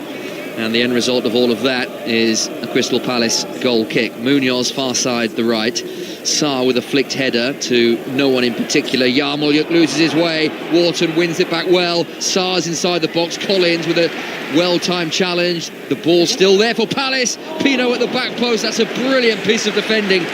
Michael Coyote had to get that right, almost on his line. Had he not got the clearance, then Pino was tapping in for 2-0. And now Brentford on the counter-attack. Lacroix ends that by stepping out of defence and then rallies the Crystal Palace supporters with a couple of olés in their direction. What a brilliant piece of defending, Michael Coyote. Brentford now with the ball on the left-hand side. They take the throw quickly. Sarr, though, will clear for Palace. Not very successfully. In a central position is Yarmolyuk. And now Jensen wearing number 8. His reverse pass looking for Damsgaard. Wharton has been in the way of so many of Brentford's potential attacks through this central third of Crystal Palace. He's got so much to his game, Adam Wharton, and that's why there's so much excitement around his potential future. But another opportunity there for Crystal Palace, and what brilliant defending from Coyote. Brentford have actually moved out of possession to a 3 at the back. Janolt's moved into a right centre-half position mainly to pick up Pino, who's drifted into some amazing positions. They sort of had to change the way they defended to really stop the way Pino's dictating this game in between the lines. Yeah, Keith Andrews having to alter his game plan to try and keep Crystal Palace at bay. It's they that have had the excellent chances in this game. It's they that lead this game by a 1-0, but they have hit the post twice in this first half. Ismail Assar and Jurgen Strand Larsen. Brentford plotting forward. Coyote beaten in the air by Canvo. It's back into the penalty area. Great ball in and headed in. The equaliser for Brentford. Dango Ouattara scores. A little look to this near side to see if the flag would go up. It doesn't go up. And Brentford are level. Ball into the box. Ouattara's header beats Henderson. Brentford 1, Crystal Palace 1. It's 1-1, but Ouattara knows absolutely nothing about that finish. It's a great ball in on the right-hand side from Yarmolyuk. And I think it's Canvo who gets the initial touch, heads it almost onto Ouattara, who knows nothing about it, in the back of the net, and it's 1-1. His 6th goal of the season. It could be a very important one as well. The ball across to Ouattara, to Coyote, who was onside originally. The ball is recycled. It's an excellent cross into the box, and you're absolutely right, Andros. The headed clearance is straight into Ouattara, who knew nothing about it. It'll go down as a header, but he wasn't looking in the direction of the goal, that's for sure. And judging by his face, he doesn't care one bit. He's in the right position. The ball's on point, and it's 1-1. Yeah, that is one of the more bizarre goals Dango Ouattara will score, but it's no doubt it's his. And for Crystal Palace, well, you'll feel slightly unlucky maybe that the header went straight into Ouattara. That is, as they say, one of those that could have gone anywhere. Unfortunately for Brentford and unluckily for Palace, it ended in the back of the Palace net, and suddenly Brentford are full of confidence. It's Thiago on the edge of the box, drives it across goal, no one there to turn home. That's the kind of cross that Thiago himself would have been tapping in had he not been providing the assist. In the end, there wasn't really anyone too close to turning home, but Brentford now in the ascendancy thanks to that Ouattara equaliser. And that goal has changed the complexion of this game. Now the Brentford fans are up for it. Brentford are pressing high, force Palace into a turnover, gets down to right-hand side. It's a really good ball in from Igor Thiago, but there's no real goal scorer in the box to really break his neck to get on the end of it. Brentford, by and large, have been very good at home this season. They've lost just 2 of their last 14 games at the G-Tech Community Stadium. They were lucky not to be 2, maybe 3 goals down, with Strand Larsen and Sarr hitting the post following Sarr's penalty. But they've got the equaliser and are now pushing to try and get their noses in front with 2 and a bit minutes to play until half-time on 5 Sports Extra. Brentford currently holding 8th position, 2 points if it stays this way behind Brighton and Bournemouth, who have that game in hand,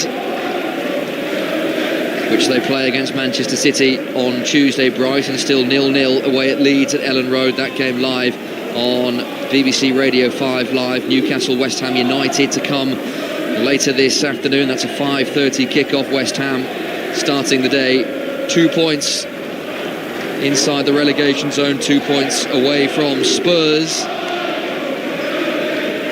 Everton have just taken the lead against Sunderland at Hill Dickinson Stadium. So Everton 1, Sunderland 0. Merlin Ruhl has scored there. Everton will be moving up to 9th, and it would mean that the European places would go to the final day of the season, and it is very tight, with 7 points separating Bournemouth in 6th and Sunderland in 12th. 90 seconds of the first half to play. Brentford 1, Crystal Palace 1. Mitchell picks up the ball on halfway, a little Cruyff turn to manoeuvre the ball away from the back-tracking Ouattara. Riyad, who's almost at walking pace, just to the left of the centre circle, now plays the big diagonal errantly, looking for Sarr over his head. Applauds the ambition, but not the accuracy, and Brentford have this goal kick. It's not a bad idea, because Riyad's got all the time in the world on the halfway line. Ismail Assar makes the run. It's a difficult ball to execute, but just overhits it. Riyad, Lacroix and Canvo making up the Crystal Palace back 3, the back 3 that Oliver Glasner has routinely used during his Palace tenure and routinely used very successfully. Wharton is dispossessed by Damsgaard. The ball over the top to Thiago. Henderson well positioned. Just for a moment, it looked like Thiago would pluck that out of the sky and Henderson would have been in no man's land, but the England goalkeeper read that well and made sure he was there first. Ouattara prevents Riyad going downfield, and this is out of play for a Crystal Palace throw. Good positioning, Dean Henderson there. Damsgaard did a good work to dispossess Wharton. He's had a lot of time on space on the ball in the first half an hour, but Brentford looking to get bodies closer to the Crystal Palace when they're trying to build up. 4 additional minutes at the end of this first half, and the majority of those minutes were taken up checking the Crystal Palace penalty that went to VAR, and then Sam Barrett had to come across to the monitor. And as mentioned, the monitor, it was a long way away from where the penalty was awarded, so he had to come all the way, almost to the opposite side of the field, which must have taken a good minute in itself. Wharton with a fine ball to Sarr.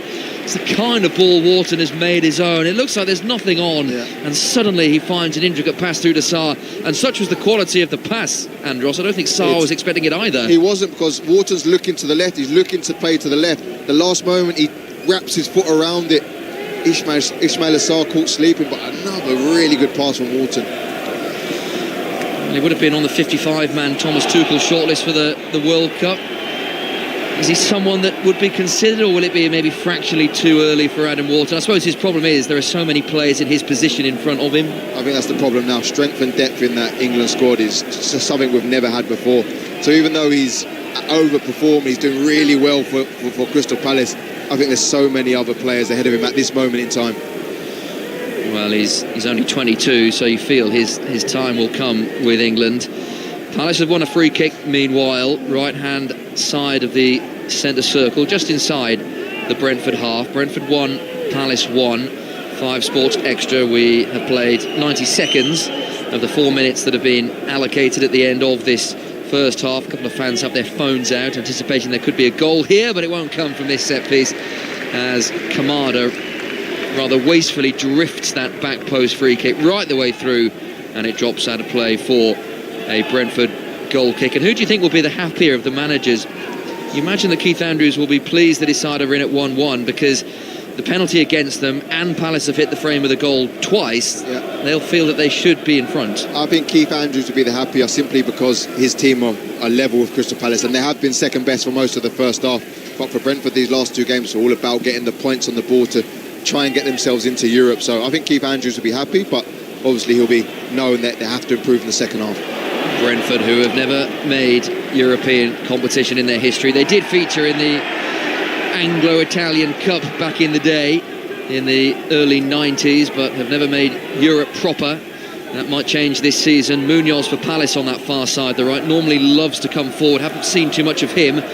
Ball played into the penalty area, dealt with by Brentford. The back heel from Damsgaard, just outside his own penalty area. Slightly risky, but no harm done in the end. That's a poor clearance by Lewis Potter. Straight to the gold shirt. Wharton's on the edge of the Brentford box. Shoots with his left foot straight at Kelleher, who didn't really have to move to make the save. Options limited for Wharton, so he thought, why not?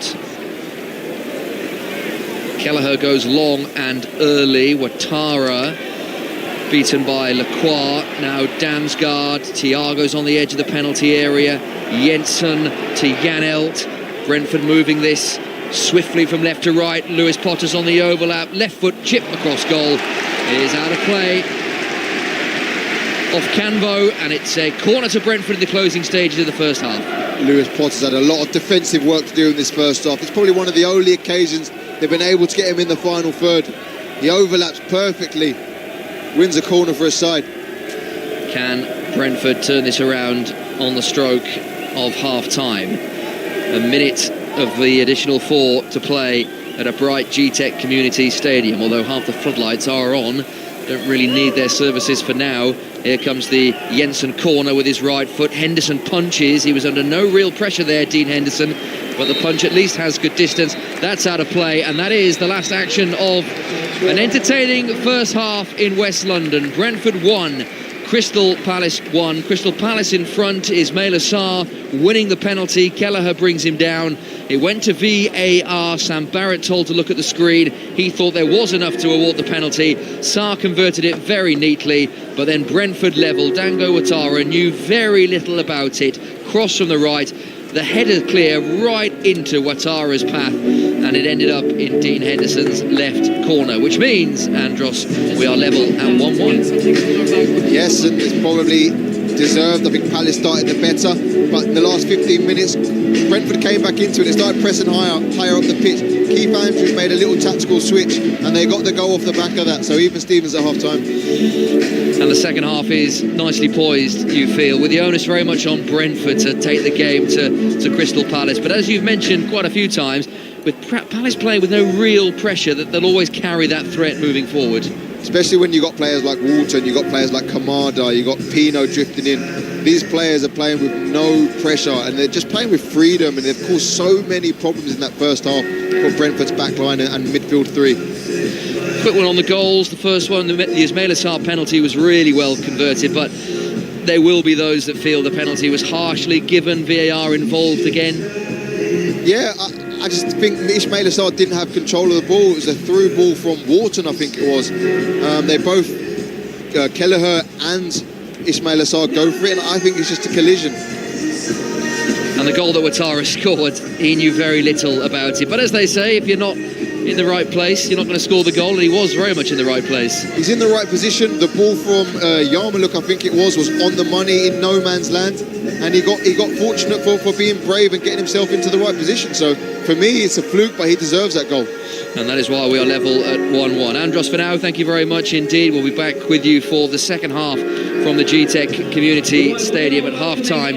Brentford 1, Crystal Palace 1. Elsewhere, Everton leads Sunderland by a goal to nil. Merlin Rule with that one.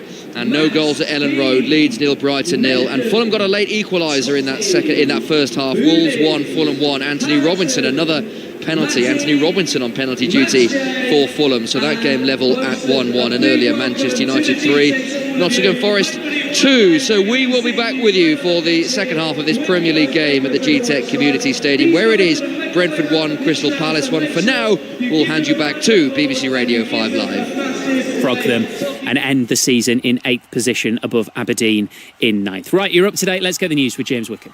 The voice of the UK. This is BBC Radio 5 Live. Thanks, Steve. The Culture Secretary Lisa Nandy has told the BBC it's a personal decision for the Prime Minister about whether he should fight to keep his job in a future leadership contest. His most likely challengers are the Mayor of Greater Manchester, Andy Burnham, and Wes Streeting, who resigned as Health Secretary on Tuesday. The Metropolitan Police says it's investigating allegations that royal protection officers at Windsor Castle left their posts unattended and slept while they were on duty. The force's Directorate of Professional Standards is looking into the claims, which were first reported by The Sun on Sunday newspaper. President Zelensky says a major Ukrainian drone attack on targets in Russia is a message that the war must end. The Russian authorities say nearly 600 drones were intercepted and 4 people killed, 3 in the Moscow area and 1 in Belgorod, which borders Ukraine. Alexei Kamnikov is from the BBC's Russian service. It's now in its 5th year, and if anything, the Ukraine is leveling the playing field. And it's been successful in hitting oil exports, a refinery, a major blow basically to the Russian economy and its war machine. But on the ground, it's largely static, nothing really happening there. The Sports Secretary Lisa Nandy says the government is putting together a bid to bring the Olympics and Paralympics to the north of England in the 2040s, saying the region is absolutely second to none when it comes to sport. She said any benefits would be shared with every part of the country. Here's Team GB's Paralympic Taekwondo champion Amy Truesdale. If it ever comes to Manchester, it'd be amazing. I think we've got the infrastructure for it. I think we've made so many more developments since we hosted the Commonwealth Games in 2002. And I think we've put Manchester on like a global stage. We've had so many like sporting events. We've had the BAFTAs, we've had the MOBO. So I think we have got the capacity to have the Olympics and Paralympics here.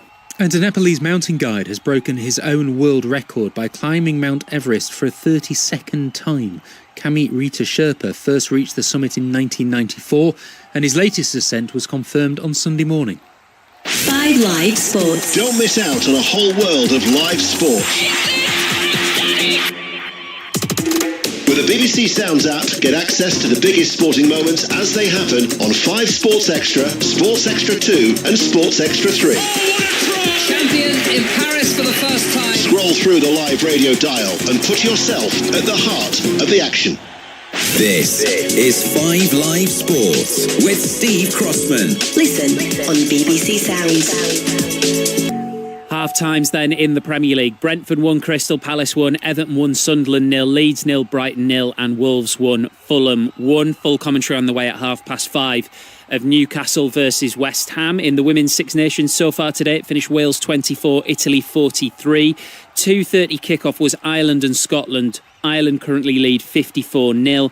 At 4:45, it's the title decider. France versus England in Bordeaux. Maz Farouki. Yeah, Le Crunch, the fantastic finale for this tournament, Steve. And there's a real sense that France could be in a position to beat England for the first time in nearly a decade. Obviously, there's a natural reset after a World Cup cycle.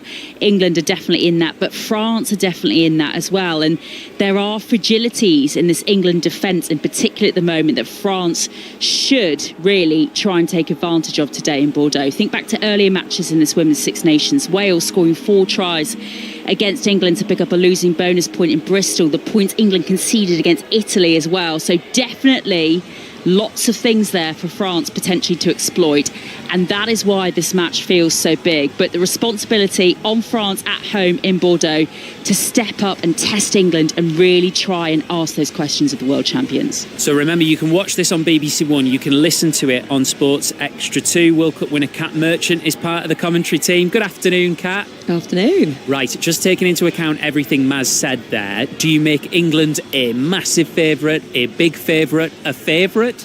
I'd say they're a favourite. The third option I'd go for, because even just looking at last year's score, that was decided by a point. It was 43-42. Now, France are notorious for doing a half. They'll play 40 minutes and they either open it and it's amazing and it's challenging and then they just drift off, or the other way round. But if they get a full, complete performance against this England side, which has been heavily rotated due to injuries, maternity leave, this is the chance for them to do it. And whilst England dominate the scores in terms of the win rate for the last 10 years, France have been in it at least a couple of times right until the last minute. So they're going to really want to get revenge on this England team and to finally break their winning streak. Sarah Orchard was telling us earlier, we don't know exactly how many tickets have been sold. I think we can say it's going to be a big atmosphere though, especially because it's in Bordeaux, because it's in a hotbed of rugby. That said, these England players, not only are they used to it, Kat, they relish those kind of environments, don't they? Absolutely. I was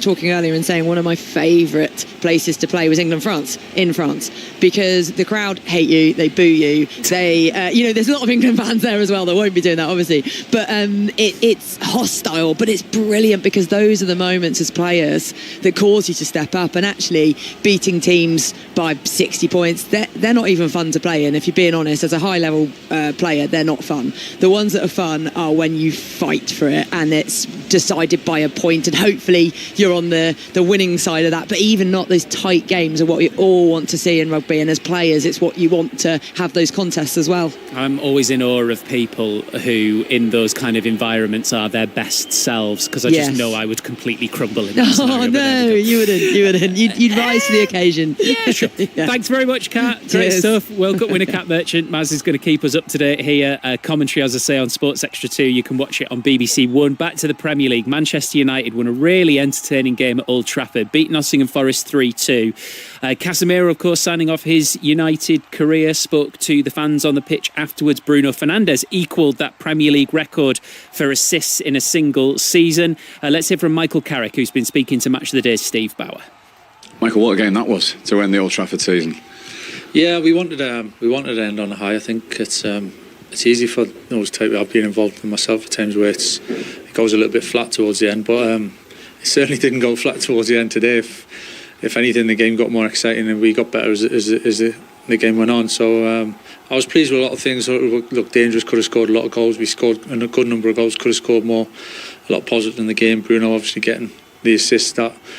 It's a difficult one because you could see him going through a few times, and whether he shoots or not, and it becomes a thing really when you would try to even not make it a thing. But the fact that he did get that and we won the game made it a good day. And I know Casemiro has been really important for you. What a send-off! What a connection he's had with the supporters here.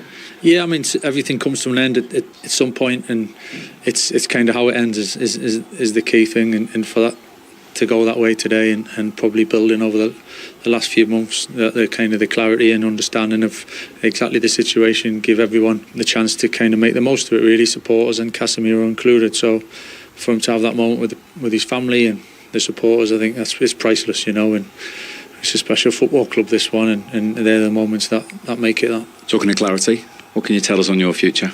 I was waiting for that one. Clarity will be in time. I think we said end of the season. There's nothing to add at this stage. If and when there's something to be announced, I'm sure you'll be the first to know, Steve. Well, you'll send me a message, will you? Are you close? No, listen, we've enjoyed it at the time, and the situation really hasn't changed, and it'll get sorted when it's going to get sorted. I think the club were pretty clear with the situation and coming into it and towards the end of the season, if not the end of the season. So that's where we're at now. So you'll find that news out soon enough. There you go, Michael Carrick with Steve Bauer. Just a reminder, our understanding very much is that it's a done deal and it's going to be a 2-year contract for Michael Carrick to become the next manager of Manchester United. Really big game, particularly for West Ham, coming at 5:30, down at the bottom of the table. They're at Newcastle. We'll bring you full commentary. Full times have just finished now in the Scottish Premiership, and Dundee did beat Aberdeen by 3-2, so they leapfrog them. Dundee finished the season 8th, Aberdeen 9th. Kilmarnock 10th, they won on the final day 4-1 at Livingston, who finished bottom. St Mirren 1, Dundee United 1 was the other full-time score. St Mirren have got to play Partick Thistle in a relegation promotion playoff. So you're right up to date, and I can see the teams are heading back out at Ellen Road. Remember, if you want full commentary of Brentford Palace, you can get that one on 5 Sports Extra. Our focus, though, is Leeds Brighton with Michael Brown and Mike Miney. Thank you, Steve. As Leeds United do emerge from the tunnel to the right of the halfway line.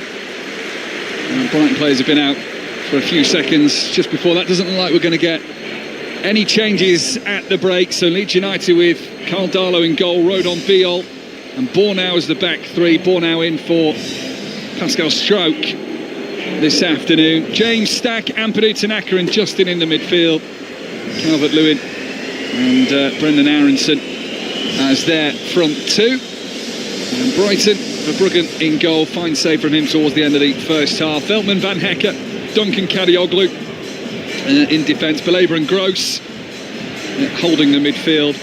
And Kuba Minter, Hinshelwood and De Kuyper just behind Danny Welbeck. Hinshelwood, who scored Brighton's quickest ever Premier League goal last weekend in the win over Wolves. Chance to be a fine thing in this game. Maybe he can do so at the start of the second half instead, as we are back underway.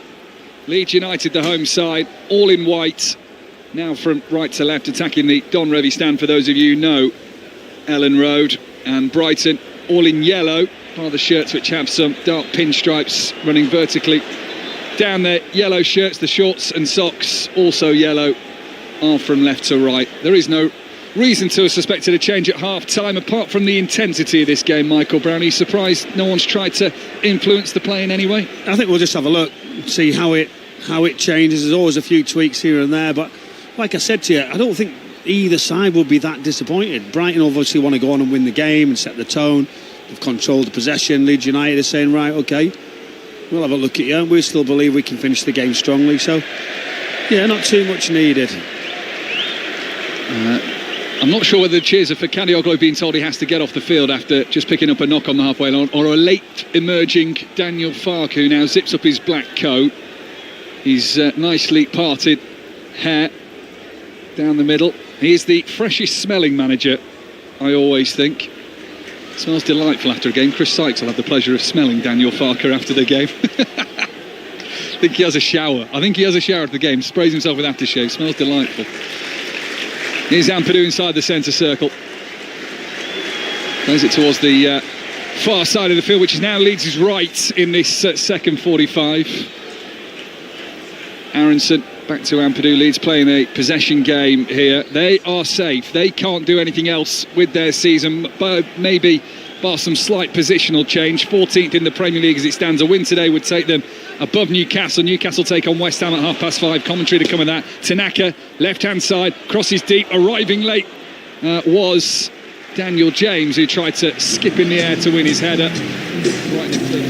And welcome back to the G-Tech Community Stadium on 5 Sports Extra. If you want to continue listening to Leeds United against Brighton, then BBC Radio 5 Live is what you need. Here on 5 Sports Extra, Brentford 1, Crystal Palace 1. An engaging first half, and we hope for more of the same in the second half. There is a change for Crystal Palace at half-time. Jeremy Pino is off, who was bright and lively in that first half, and Brennan Johnson, who was a long-time Brentford target when he was at Nottingham Forest before he made the move to Tottenham Hotspur. He is on to play the second half of this London derby that is level at Brentford 1, Crystal Palace 1. Brentford looking to consolidate their position in the top 8. Top 8 will be European football this season after Manchester City's FA Cup win yesterday. And Crystal Palace, who will not be finishing in the European places this season, will want some form of momentum and rhythm going into their Conference League final against Rayo Vallecano in a couple of Wednesdays' time. We are back underway in the West London sunshine. Brentford in their red and white vertical stripes, the black shorts and the black socks, kicking from right to left now, as they like to do in the second half of games. Damsgaard with an early scamper down the left in this second half. His ball was behind Jensen. Kamada with not the most convincing piece of defending you'll see, but he's helped out by Lacroix, who thumps it downfield and out of play for a Brentford throw midway through the Crystal Palace half. Palace in their away strip, which is gold from head to toe. They took the lead courtesy of Ismail Assar's early penalty. Dango Ouattara levelled for Brentford.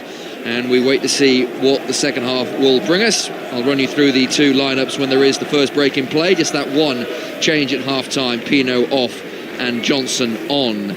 Coyote with this long throw, who is level with the edge of the Crystal Palace penalty area. Great distance as always. It goes a long way through. Wharton clears with his right foot, only temporarily, but referee Sam Barrett will pause the game because there is a Crystal Palace player, Maxence Lacroix, is in a heap on the floor inside the penalty area, so referee sensibly stops the play.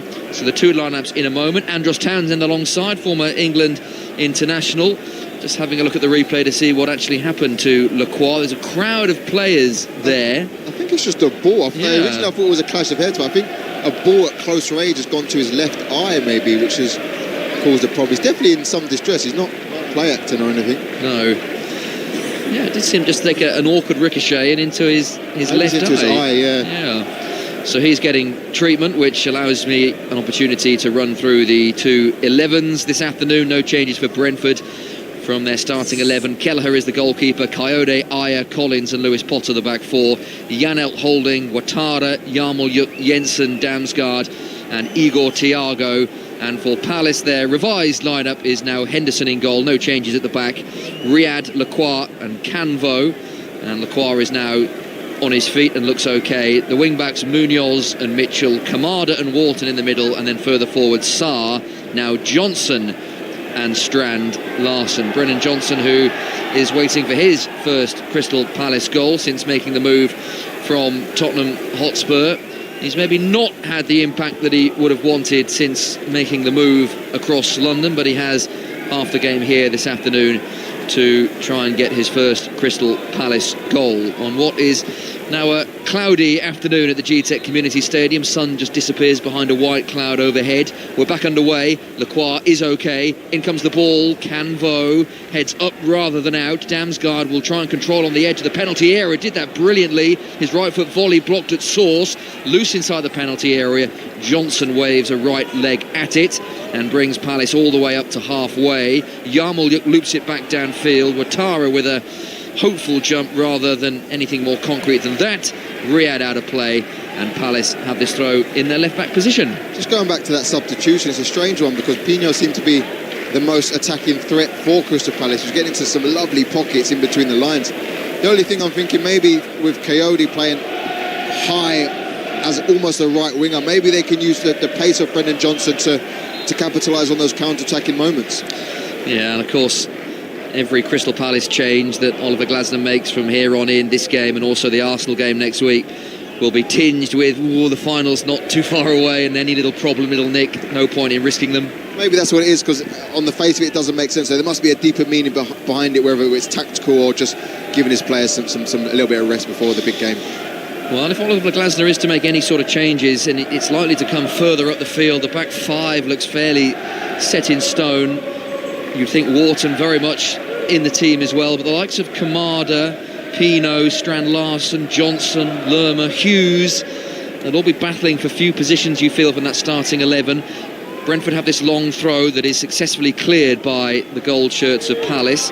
Yarmolyuk's the furthest player back for Brentford, and he will sensibly with his right foot use Caoimhin Kelleher, who's all in pink this afternoon, away to our right. Yarmolyuk will go long with his right foot. Thiago backs into Canvo, wins the initial touch, but no one really close enough to him to pick up the second ball, and Palace have it with Mitchell on that far side, the left, who comes in field unsuccessfully. Jensen dispossesses him, and then the ball for Ouattara was behind Thiago. You could hear the cries of anguish from the Brentford supporters who felt that should have been slightly more accurately hit.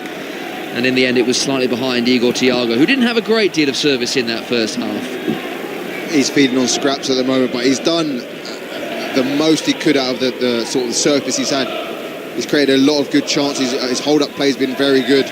Can he be the one in the box on the receiving end as opposed to him creating and putting crosses in though? Premier League second top scorer behind Erling Haaland, Igor Thiago. 22 goals in the Premier League this season. That's a record by a Brazilian in a single Premier League season, and given the what looked like problems Brentford would have at the start of the season with no Mbeumo, no Visser, Norgard leaving for Arsenal.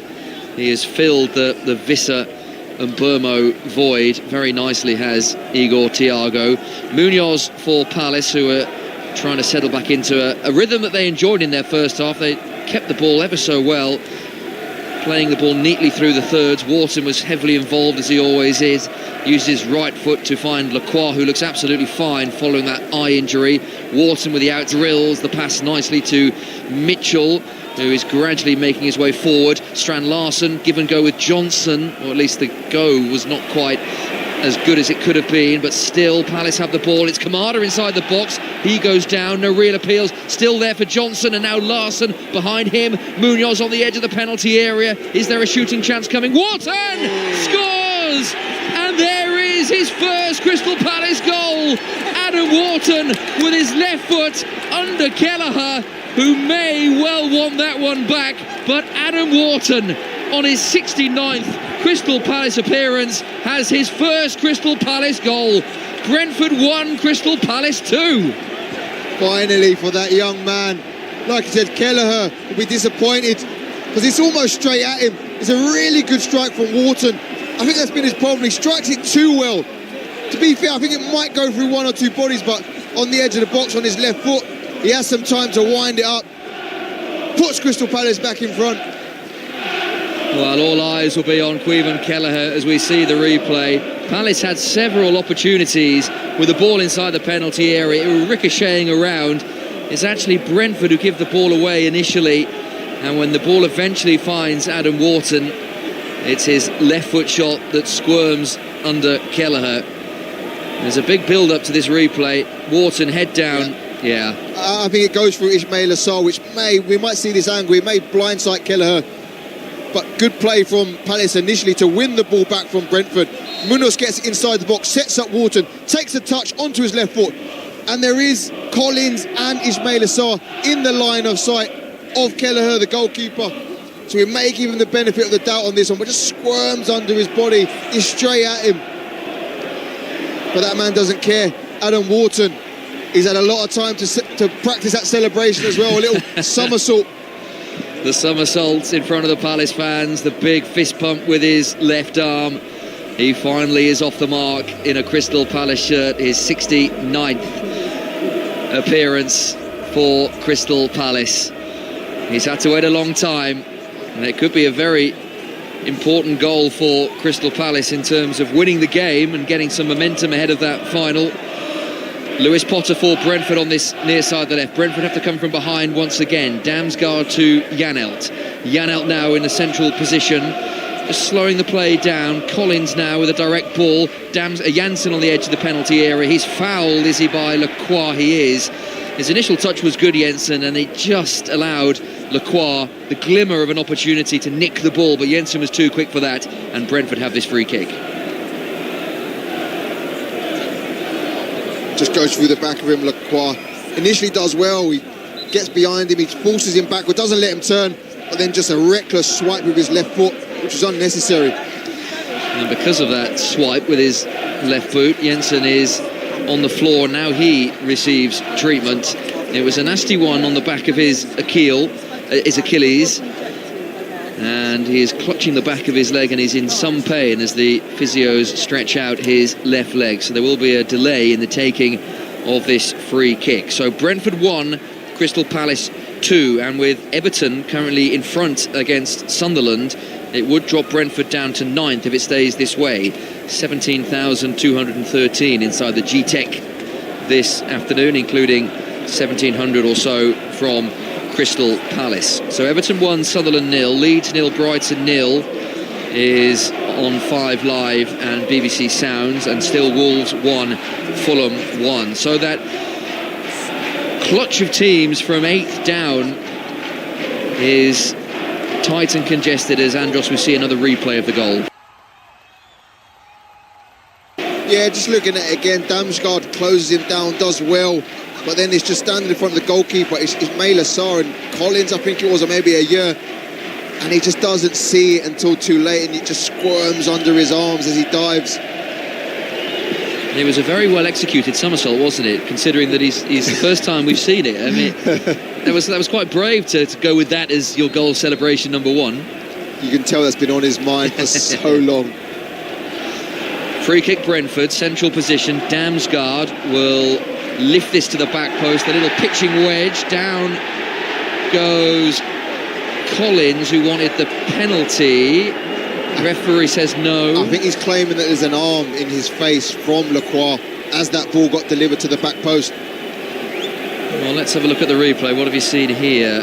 It's Munoz on Collins. Minimal. No. Yeah, I don't think Nathan Collins will be getting that one. It's almost the where are you? It's putting his hand out to see where he is. It's a hand on the face with no real force as opposed to anything else. So that has been checked and cleared relatively swiftly. Changes of foot. Yeah, Jean-Philippe Mateta has just taken off his training top. And Kevin Schade is also coming on for Brentford. So Jean-Philippe Mateta is getting ready. And as we approach the hour, this feels like a pre-prepared plan for Oliver Glasner to give his main striker half an hour or so. And Kevin Schade is also being prepared. In fact, there's another change being readied for Crystal Palace because Chris Richards is about to come on as well. He's only 7 or 8 rows in front of us, the afroed Chris Richards, number 26 on his back. Kevin Schade receiving some instructions from his manager Keith Andrews, who taps him on the back and says, go well. Kevin Schade, who has had a decent season for Crystal Palace, although only 1 goal in his last 16 Premier League appearances. Thiago's on this near side, the left-footed ball into a vacant penalty area. So Dean Henderson will get hold of this before it zips through the penalty area. In fact, there's going to be a double change because Kevin Schade and Jordan Henderson are coming on for Brentford, and Chris Richards and Jean-Philippe Mateta coming on for Crystal Palace. Yeah, it's not really worked for Ouattara since he's moved into a central role alongside Igor Thiago. Wharton, now the Crystal Palace fans wanting to shoot at every opportunity, having broken his Palace duck. Kamada, 35 yards out, central position, shoots again for Wharton. Instead, with his left foot, plays it first time back to Riyadh, who is very close to the halfway line. And the Crystal Palace fans are enjoying themselves now. You probably won't need me to tell you every time Wharton gets hold of the ball. Henderson goes long and direct. Strand Larsen, you feel his game is coming to an end with Mateta on the field. Wharton with a slide challenge, doesn't time that. And now Thiago's the wrong side of Lacroix, but only momentarily.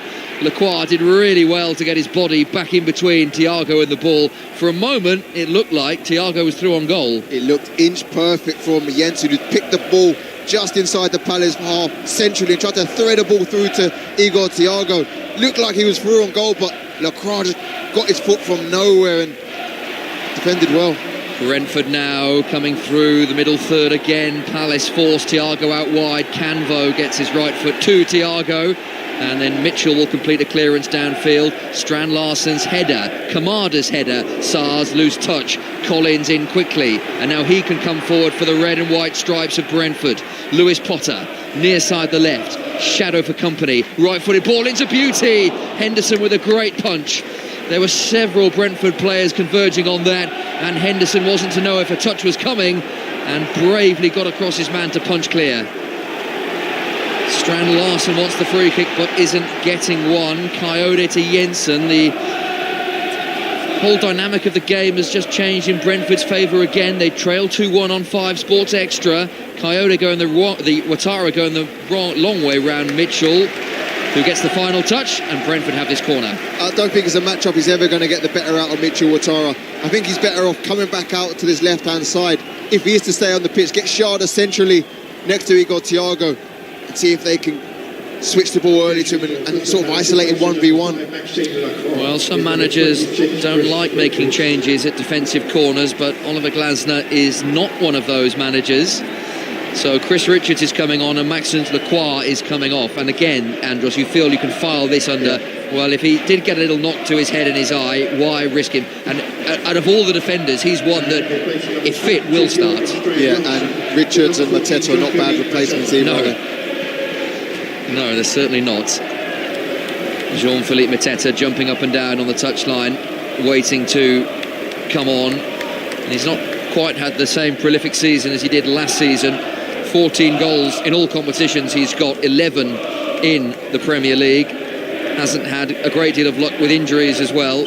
Jurgen Strand Larsen is, for some reason, having a heated discussion with the assistant referee on this near side. I think just before he comes off, I think Collins drags him to the floor and the ref wave play on, and he's not happy with that. Now Oliver Glasner now is saying to him, don't worry about that. I appreciate your 61-minute performance. Brentford corner then, far side there left. They trail 2-1 at the G-Tech Community Stadium. Brentford didn't make those changes, incidentally, so Henderson and Sharda still wait to come on. Thiago's header across goal. Munoz clears that with his right boot. Coyote will come all the way back to the halfway line to pick up the loose ball. He's under pressure immediately. And Kelleher will clear downfield and straight through to goalkeeper. From goalkeeper to goalkeeper, Brennan Johnson put enough pressure on Kelleher to spook him. And this is straight into Henderson's arms. So who is your money on the changes for Brentford, with Henderson and Sharda about to come on? Would Ouattara be one of them? Probably, but I'd like to see him stay on the wing and maybe take Damsgaard off and really go for it. I don't know, it's a difficult one. Yeah, Brentford, the pressure is on Brentford to go for it here. Well, Jensen is the first one, and Kevin Sharda is coming on. Jordan Henderson also coming on. Taps the back of Sharda.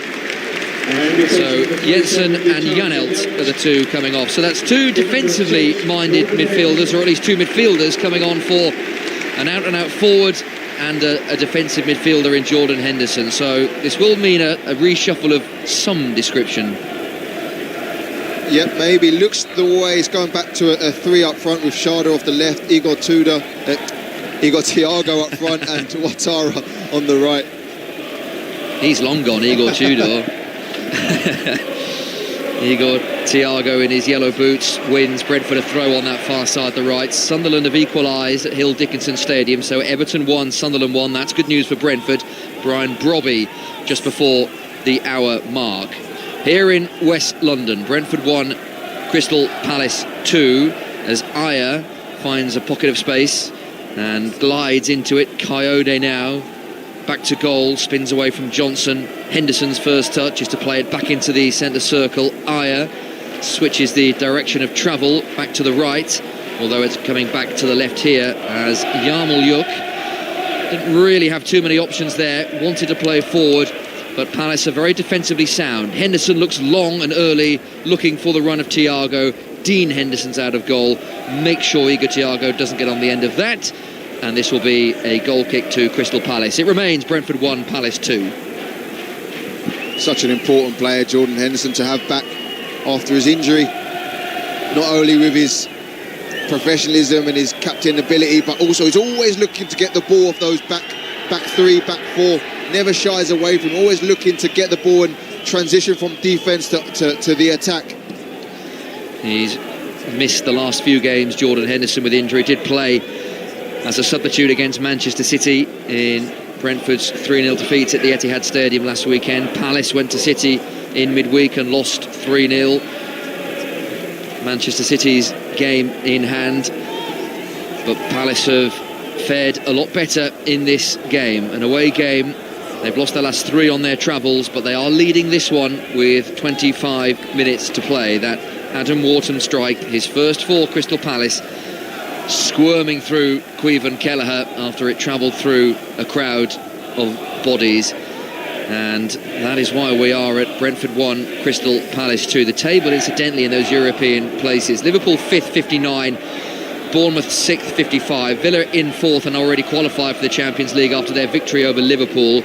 So Liverpool are all but there, although if Bournemouth were to beat Manchester City, then it would just put their position in jeopardy. Brighton 54 in 7th, Brentford 51 in 8th, and then Everton 50, Chelsea 49, Fulham 49, Sunderland 49. And all of those teams are still in European contention. And it'll be very interesting, Andros, if we go to the final day of the season with the title still to decide, with the final relegation spot still to decide, and the European places still to decide. It's a fascinating end to the season. Not just relegation places, it's the two teams that are in the relegation places, two teams that you wouldn't expect to be anywhere near there. And then Champions League teams who you wouldn't expect to be anywhere near there. Bournemouth, Brighton, Everton, can they still? No, maybe they can't. Bournemouth and Brighton. And yeah. It's amazing into the season at both ends. Kelleher under pressure from Johnson, who closed him down rapidly. Kelleher, to his credit, did enough to squirm the ball out for a throw, but that could have been much nastier for the Brentford goalkeeper. Yeah, when you've got Brennan Johnson closing you down, you can't really be taking too many touches like Kelleher did. Did the right thing and just kicked it out. Andros Townsend, former England international, with us on 5 Sports Extra from the BBC, also available on the BBC Sounds app. Chris Richards, the recently introduced Chris Richards, will take this long throw and will launch it into the Brentford box. Not quite as long as Coyote's, headed away and will drop to Kamada, nearly dropped to Kamada, who was shaping up for the left foot volley, his eyes lighting up with every passing second, but Brentford scramble it away and Palace have this throw midway in through the Brentford half. Chris Richards has run from the right all the way to the left to take another long throw from this left-hand side. Yeah, Kamada was, while he was striking towards goal, it was Jordan Henderson rather that got there first. But this long throw from the opposite side, the Crystal Palace left, Richards in, Riyad goes to meet it, Thiago is back there helping out, his defensive header back to the thrower, and Chris Richards goes all the way back to Daniel Munoz, who's inside the centre circle, and Kamada very safely back to Dean Henderson, who is just on the outskirts of his penalty area. Dean Henderson goes long, Coyote nods back to Caoimhin Kelleher. So a reminder of the European picture that top 5 definitely get Champions League and top 6 might get Champions League, but only if Villa win the Europa League against Freiburg on Wednesday and finish 5th. So they would have to drop points against Manchester City on the final day, and Liverpool would have to beat Brentford. This is, or would be, Brentford's final game of the season at Anfield, and if that were to happen, then 6th place would be Champions League, currently held by Bournemouth on 55 points, and they would have a couple of game or one game in hand on those around them, given that everyone around them plays this weekend, and they play on Tuesday night against Manchester City. Chelsea also in action on Tuesday night. This is the game that would have been played this weekend had both City and Chelsea not been in the FA Cup final. Manchester City away at away at Bournemouth, and Spurs travel to Chelsea, and both of those games are live with us on 5 Live. Full commentary of Bournemouth Manchester City with Chelsea Spurs on 5 Sports Extra, and the second half of that Chelsea Spurs game will be on 5 Live. The agitation from the Brentford fans, because Brentford are very, very methodically and slowly moving the ball forward, and it's back with Kelleher on the outskirts of his own penalty area, and you can hear, Andros, what the Brentford fans want, a little bit more urgency. Yeah, but what's the other alternative? You kick it long into a well-guarded Igor Thiago. Sometimes you need to take the sting out of it and maybe force Crystal Palace out of their block, maybe force them to press you, and that's where the gaps open up. Well, that's exactly what Brentford are doing, although Palace have the ball back. Wharton just inside his own half. It's another wonderful pass. Munoz, right-hand side of the penalty area. Mateta waits for the cross. Here he is, over his head. Oh, he was gearing up to knock that into an empty net. Munoz with the cross, as the flag may have gone up anyway, but Mateta wasn't too far away from that. Yeah, I think Munoz is offside on this right-hand side. It's a great ball from Wharton on his right foot, over Lewis Potter. Miles offside, but even then he should put it across the goal. First touch, he takes the touch, then he has to try and dink it over Kelleher, and it misses everyone. Yeah, we've got a monitor in front of us here at the G-Tech, but because conditions are bright, the sun is shining, it's very difficult to make out the monitor in front of us. If you've ever tried to look at your screen in bright sunshine, you'll know the sort of problems that we're having here. But Munoz did look a long way offside there, so had Mateta got the touch on the ball, the flag would have gone up and it wouldn't have counted, pending a VAR check. 20 minutes to play. Brentford 1, Crystal Palace 2. Crystal Palace winning on the road for the first time in a long time, having lost their last 3 games. They've only won 1 of their last 7 Premier League games, full stop. And in fact, the last time Crystal Palace won at Brentford in the league was 1957. So This would be a history-making victory if Crystal Palace were to hold on, and now they have a throw deep inside Brentford territory with a scuffed Christopher Ayer clearance, and Brennan Johnson gets a huge reception as he goes over to take this throw.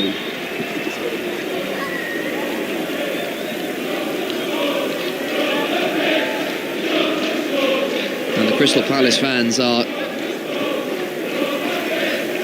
desperate for another goal to make sure of the 3 points that would be sending them 13th in the table, and still with a possibility of a top 10 finish in the Premier League.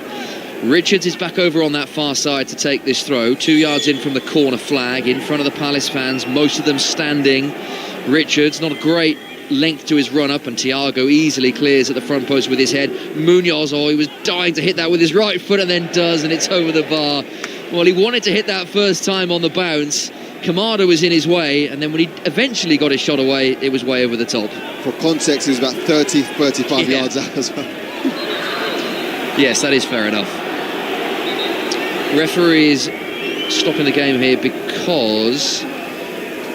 who have we got here? Is it Chadi Riyad who is down? It is just over halfway, so the game is just delayed again. And second half has not been helped by these little stoppages in play, and it's just punctuating any kind of momentum that Brentford are trying to achieve in this game. He's not really had the sort of end-to-end nature that the first half had. There's not really been the spaces to penetrate in between. Jefferson Lerma is being readied by Crystal Palace here. Another player that would love to force his way into Oliver Glasner's thinking for that Europa Conference League final. And they're just delaying here to wait and see how Riyad is, and if Chadi Riyad is not okay to continue, he might be coming off anyway. Actually, Jefferson Lerma, in fact, we've just seen the fourth official Stephen Martin prepare the electronic board, and we can clearly see the number 34 appear. So Chadi Riyad is coming off the field, and Jefferson Lerma will be taking his place in that back three. Slowly making his way off, and we're seeing a replay as to why, maybe a little coming together with Ouattara. I think it may have been, he tried to clear the ball, Riyad, and Ouattara's sort of momentum took him into it. I think there might have been a jarring of the knee just as he cleared the ball. Yeah, that's what he's complaining about, and he's having some kind of discussion with Oliver Glasner. I think to say, listen, I'm fine, I'm absolutely fine. Looked like it was just a collision rather than any sort of disjarring of the ligament.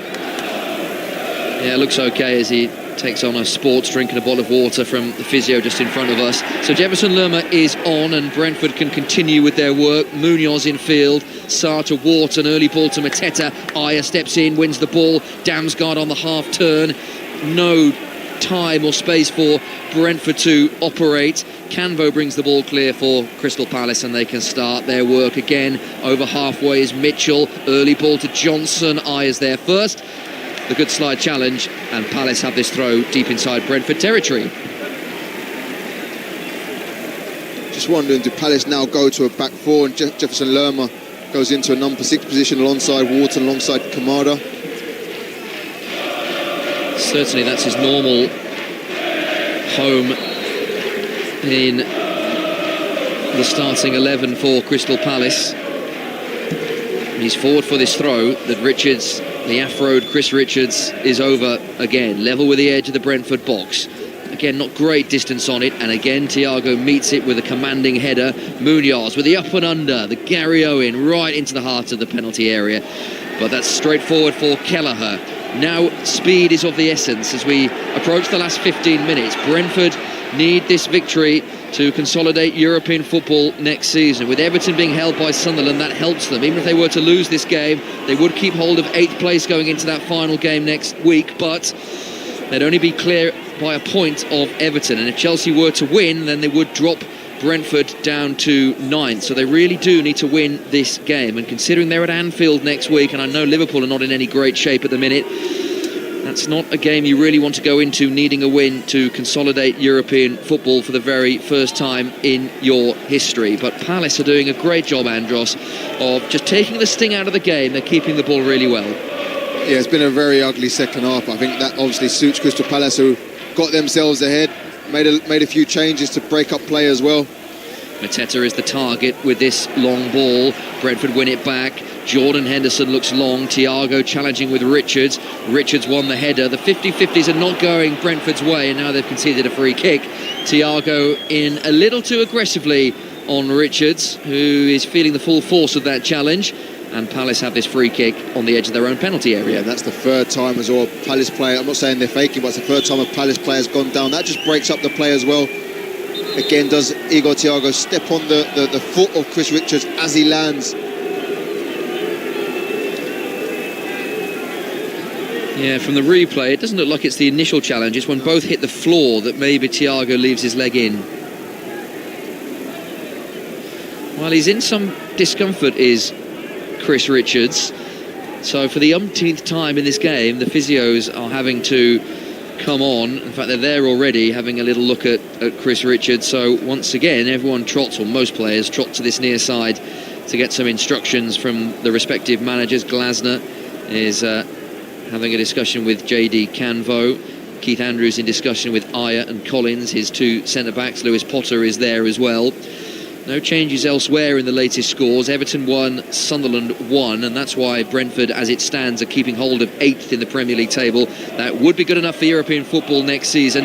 No goals over on 5 Live at Ellen Road. Leeds 0, Brighton 0, and at Molineux, Wolves 1, Fulham 1. Fulham still also in with a chance of European football, but that's a game they really need to win, and would fully expect to win against Wolves, who have been pretty hapless this season.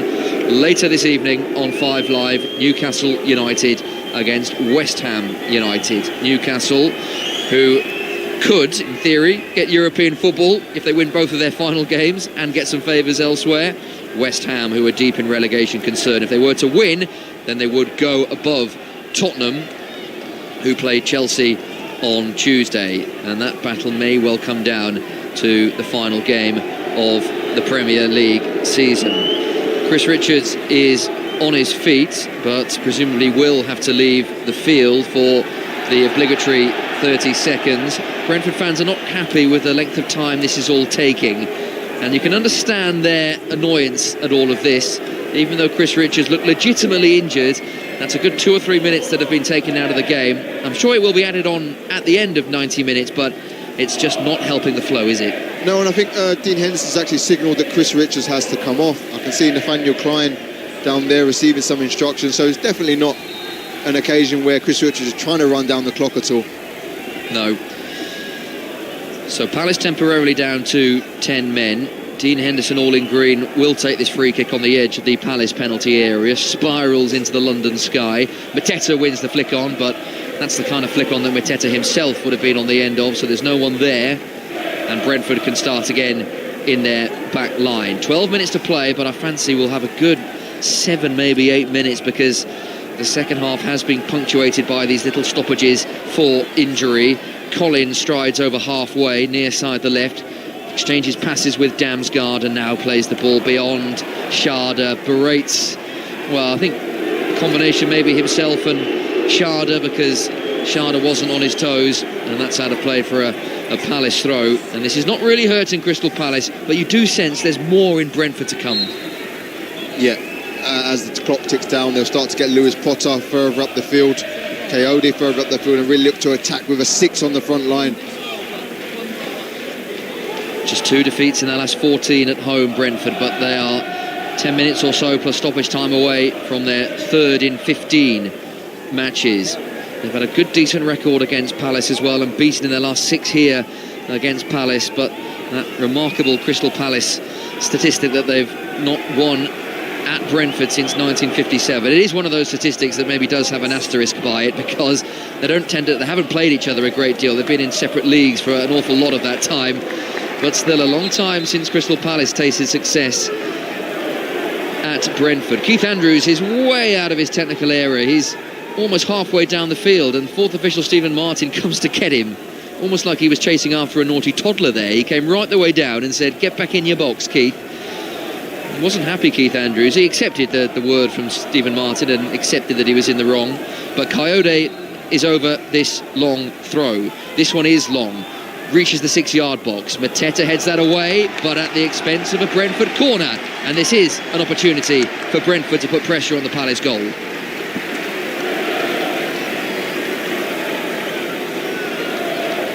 Most of the Brentford fans standing in that stand to our left. Most of the Brentford players are inside the Palace penalty area. Plenty of red and white in amongst the gold of Palace, who lead this game 2-1. We are into the final 10 minutes of normal time on 5 Sports Extra and BBC Sounds. Henderson delivers the corner, headed away. It was a good header as well, all the way back to Coyote, base of the centre circle. Lewis Yarmuluk has it now, keeps the move going to that right-hand side. It's Ouattara with the step over, delivers to the back post, did really well. Players congregating, Thiago doesn't get there, breaks to Henderson, and now Lewis Potter on the edge. Crowd wanted to shoot, and he does, but it's wide, couple of yards wide. He had so little time and space to operate, had to get that out of his feet really quickly, and he did that, but didn't quite have the angle to find the bottom corner. First time Ouattara's got any change down the right-hand side, gets a right-footed cross in, stands up to the far post. Jordan Henderson's at the far post, sets it back to Lewis Potter, who's just looking to bend it into the far corner. Gets the power, doesn't get the accuracy, starts it too far out the far post and has a lot to do to bring it back in. Sunderland have scored and have turned that game around at Hill Dickinson Stadium. Everton 1, Sunderland 2. Enzo Lefebvre with 9 minutes to play. That would put Sunderland up to 9th in the table and would drop Everton down to 11th. And that would not quite put them out of European contention next season, but they'd be 2 points behind Brentford in 8th going into that final game of the season. And that would be a game Everton would have fully expected to win at home to Sunderland. Brentford also trailing this game by 2-1. Thiago to the corner flag, and he's won a free kick here. He's not heard the whistle, so we're playing on. Yellow card comes out. Now, who has Sam Barrett brandished this in the direction of? It's Chris Richards, because he makes a really good foul here. Schade gets the wrong side of Chris Richards on the left-hand side, approaching the box, and Chris Richards just pulls him back. It's a smart foul from Chris Richards. The ref tries to signal to get the advantage, but Brentford couldn't capitalise. Yeah, he went for the advantage, or played the advantage to Sam Barrett, and there clearly wasn't any advantage to be taken there. So we're back for this Brentford free kick that is probably equidistant between base of centre circle and edge of penalty area. So it's a crossing position for either Damsgaard or Henderson. It's not going to be Henderson on his left foot. That's a very good point. The way Henderson's over this, he's not delivering with his left foot, so it will be Damsgaard. I'm not sure Jordan's fooling anyone there, is he? He's shaping up to take it with his left foot, but he runs over it. And Damsgaard delivers with his right towards the back post, headed away by Sarr, didn't really need to. The shot comes in and saved by Henderson. Ouattara again. Well, I'm not sure Sarr needed to clear that because it was heading straight out, but he didn't get the call. And it was Ouattara who, his first touch was good, and his second touch is a shot that Henderson saves. There's a really good ball in from Damsgaard towards that far post. It falls to Ouattara on his left foot, does everything right. Henderson equal to it. And over this corner is Damsgaard into the front post. That's headed away right in front of Dean Henderson, who didn't really have to make a save or a punch. And the ball eventually hooks back into Brentford territory. Kelleher's clearance is loose. Kamada will put pressure on Yarmuluk there. Kelleher has a second opportunity to get this clearance right, and he goes long and over the head of Collins, out of play for a Palace throw in their right back position. And we're in that stage of the game, Andros, with 5 minutes to play, where Palace will not be in any rush to take any of these set pieces. No, the last 5-10 minutes as well, they've just retreated back and allowing Brentford to pile the pressure on them, relying on last-ditch tackles, last-ditch saves to stay in this game. Brentford, who have won only 1 of their last 8 Premier League games, but have lost 3 of the last 13, so plenty of draws in that time, having lost to Manchester City last week. If they lose this, it's their first consecutive defeat since January. So they don't win many, they don't lose many, they draw an awful lot, and that has been their, I say, issue this season. Clearly they've had very few issues because they've had such a good season under Keith Andrews' for the very first time. Munoz with his throw for Palace. Mateta, who's pinning back Lewis Potter. That's a bit of a mismatch. Mateta will win that every day of the week. Heads towards the corner flag, delivers right-footed, great ball. Mitchell controls on the edge, shooting chance, uses Johnson, great turn. Oh, and he goes down so meekly and easily. You heard Andros say no straight away. That was the consensus of everyone, including the referee. And now Sharda on the counter-attack. Left-hand angle of the box, into the penalty area he goes, onto his right foot. Damsgaard, the pace of the attack is lost, but Henderson's on the edge. Crowd baying for a shot. It's not coming, and then Ouattara is challenged, and Palace win the ball back, but they give it away. Vandenberg is in very quickly. Vandenberg incidentally came on a couple of moments ago. Here is Lewis Potter, left-hand angle of the penalty area, running at Wharton, slowing it down, looking for an angle to cross. Damsgaard onto his right foot, coming across goal, and then his right foot cross was behind Ouattara, who will keep this in play on that far side, the right, but can't do a great deal with that. And Jefferson Lerma will clear downfield. Ayer was the man to come off for Vandenberg. The game has a little bit more of an open feel now, and that'll suit Brentford. And as far as Johnson is concerned, I question why he felt the need to go down there, because he had an open shot on goal. He's coming inside on his right foot, inside the box. Yes, there may be a touch on his shoulder, but not enough to stop him shooting. Brentford come forward on the right. Yarmolic into the box, low ball in. Canvo clears. Wasn't too far away from a couple of Brentford players who are nearby, but Canvo's clearance effective enough. Yeah, it's coming now. Brentford just piled on the pressure. Crystal Palace retreating into their low block. Ouattara down this right-hand side. Plays in Damsgaard, I think he tries to cut it back to Sharda. Josh De Silva is coming on to play the final few minutes. What an emotional return he made a couple of weeks ago here. In comes the court throw and headed in. Ouattara is there again. He didn't know too much about this first one, but this one is much more convincing. The throw not dealt with. Ouattara heads into the corner, and we are all level with a couple of minutes to play at the G-Tech. Brentford 2, Crystal Palace 2. I said it'd be coming, but Coyote again is throwing, just causing all sorts of problems. Just having a look at it again on the monitor, it's an unbelievable throw, so flat. Flick on from Vandenberg, who's probably brought on for that exact reason at the near post. Flicks it on. Ouattara just gets him beyond Younes, gets above him, jumps earlier. And this one he knew everything about. This is a really good header from Ouattara. You will not see two differing headers in a Premier League season. Ouattara, the ball ricocheting off his head for goal 1, but he powered that in for goal 2. And now Brentford have a couple of seconds plus stoppage time to try and find a winner. Oh, Ouattara clearly fouled by Lerma. That'll be a yellow card. He was a good 35, 40 yards out from goal. Brentford players are appealing that he was clean through on goal, or may have been actually asking for the advantage to be played. It didn't get given, so this free kick instead and a yellow card for Jefferson Lerma, no doubt about that. It's a rugby tackle from Jefferson Lerma, but I think it's probably about 40 yards out from goal. That's probably his saving grace, because Ouattara could be running through on goal. Listen to the G-Tech now. They have been far from their best, but this could be a very important point as they push for European football. With Sunderland winning, Fulham drawing, Brentford now drawing, and would keep hold of 8th place, but only ahead of Sunderland by a point. And they could be down to 9th if Chelsea were to win on Tuesday. So if they were to find a winner, it could be of paramount importance. Oliver Glasner is animatedly talking to anyone who listens to him, anyone who is listening to him in his coaching team. Here comes the 4th official, but here comes the Brentford free kick. Damsgaard lifted to the back post. Henderson appealed away. Doesn't reach him and is easily cleared. And now a counter-attack chance. Oh, Kamada, had he got there first, there was a ball through to Brennan Johnson, but Damsgaard wins it. And now Coyote on the overlap. He's forced a little bit too wide, and such was his momentum that he got there before the ball drifted over the byline, but couldn't really do a great deal with it. 10 additional minutes at the end of this game. 10 minutes. We thought it would be high. And high it is, Andros. 10 minutes for Brentford to find a winner. This game has come alive in the last 10 minutes, and we've got another 10 minutes to enjoy. The fans are loving it.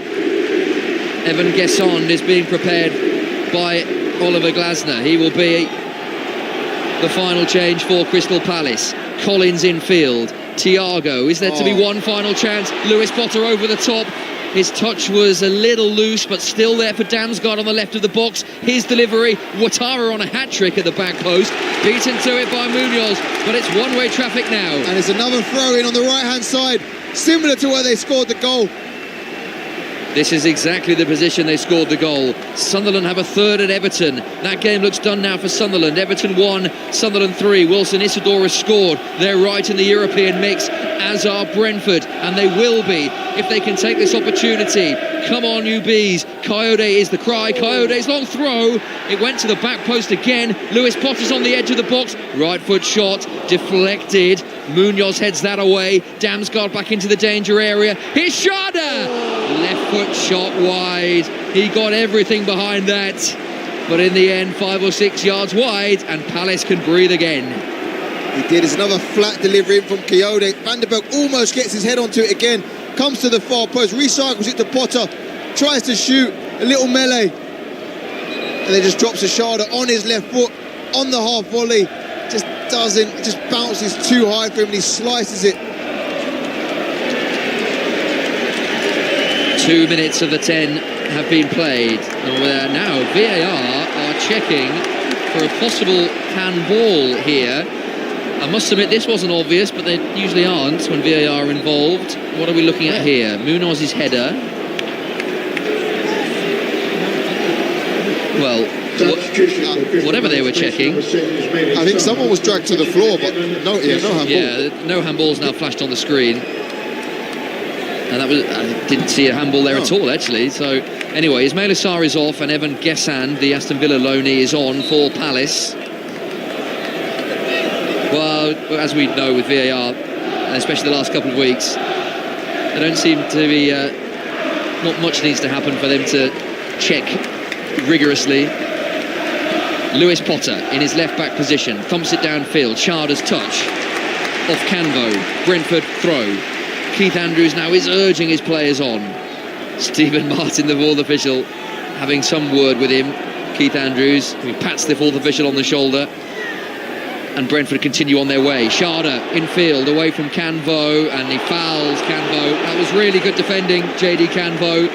Body in between man and ball, and as soon as he felt the contact, down he goes. I've got to say, I was worried when Crystal Palace lost Mark Gahey, but this young man has really stepped up. Terrific recruitment from Crystal Palace. He looks like one for the future for sure. Yeah, 19 years of age, JD Canvo. He's started the last 17 games. Started just 10 of the first 40 games in all competitions this season, but he's had a couple of shaky moments early on, but he has really grown into his position. And at 19 as well, Andros, he looks physical. Yeah. He poses himself really well, doesn't he? He's got all the physical attributes. Yeah. Palace have this throw midway inside the Brentford half, near side the right. Johnson's step over doesn't work. Henderson and Lewis Potter are there to marshal him to safety.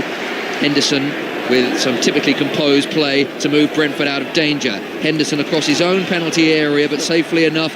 Here's Vandenberg. Plays it neatly into Thiago inside the centre circle.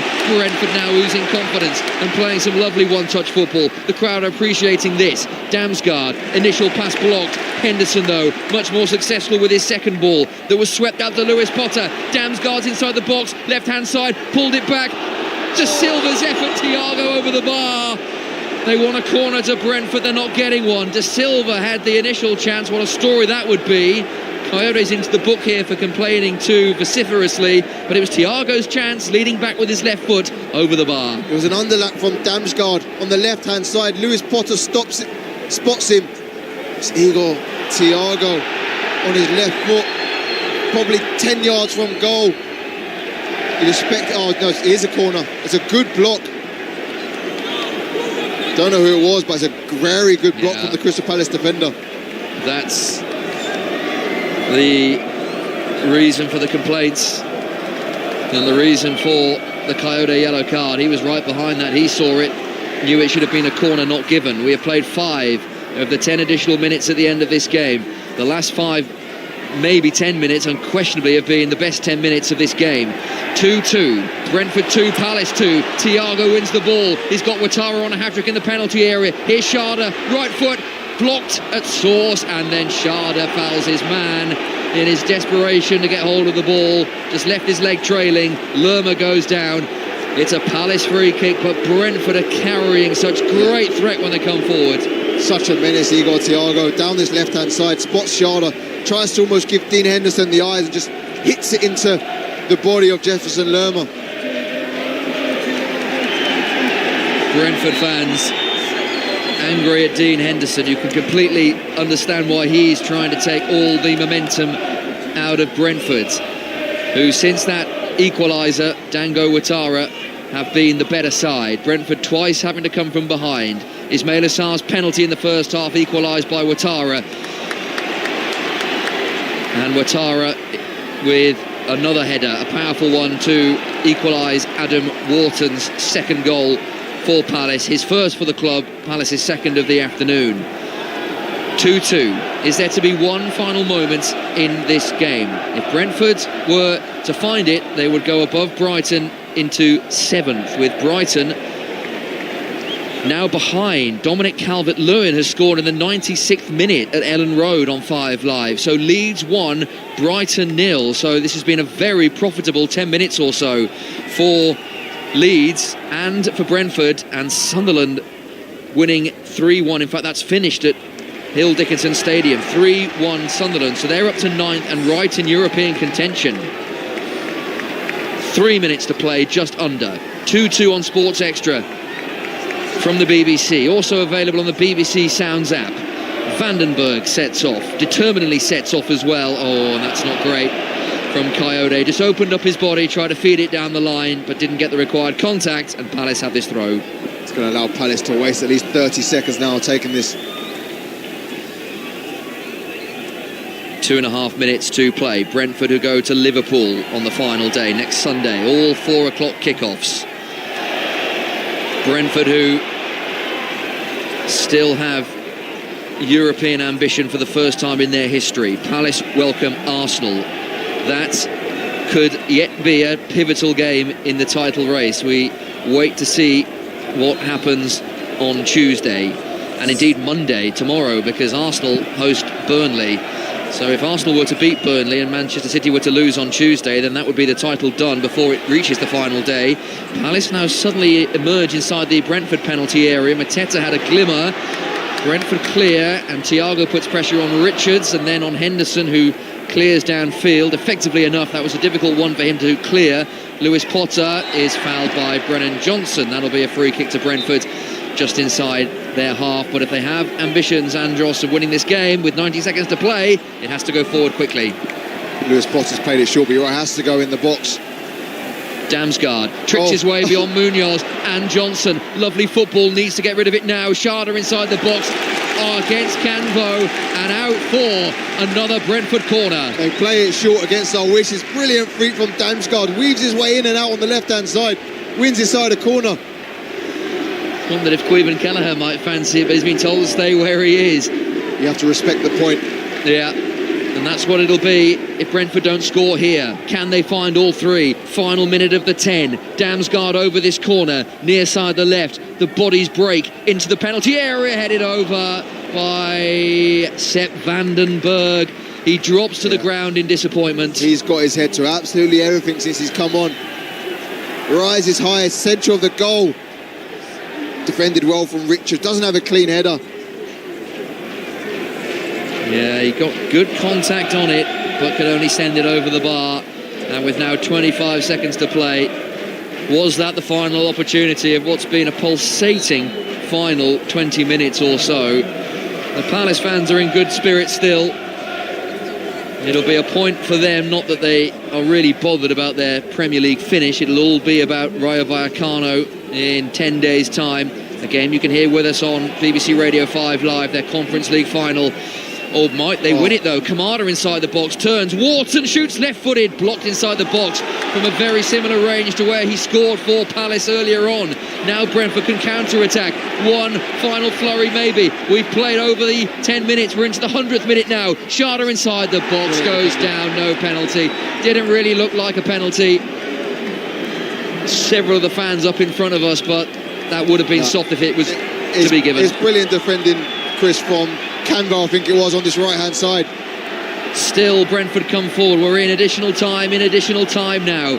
It's with Da Silva, far side the right. Exchanges passes with Coyote, who plays it into no man's land. Kamada will clear, and now Gessan can run it even further clear for Palace in the blue boots. Now Gessan has given it away. That wasn't the brightest piece of play from him. Ouattara, Kamada in quickly, but Ouattara is stronger, breaks to Henderson, 25 yards out, central position. Now Ouattara's on the edge of the penalty area. This has to go into the box, comes in now. Gessan with a loose touch. Thiago, his control not as sharp as it needs to be. And there is the full-time whistle.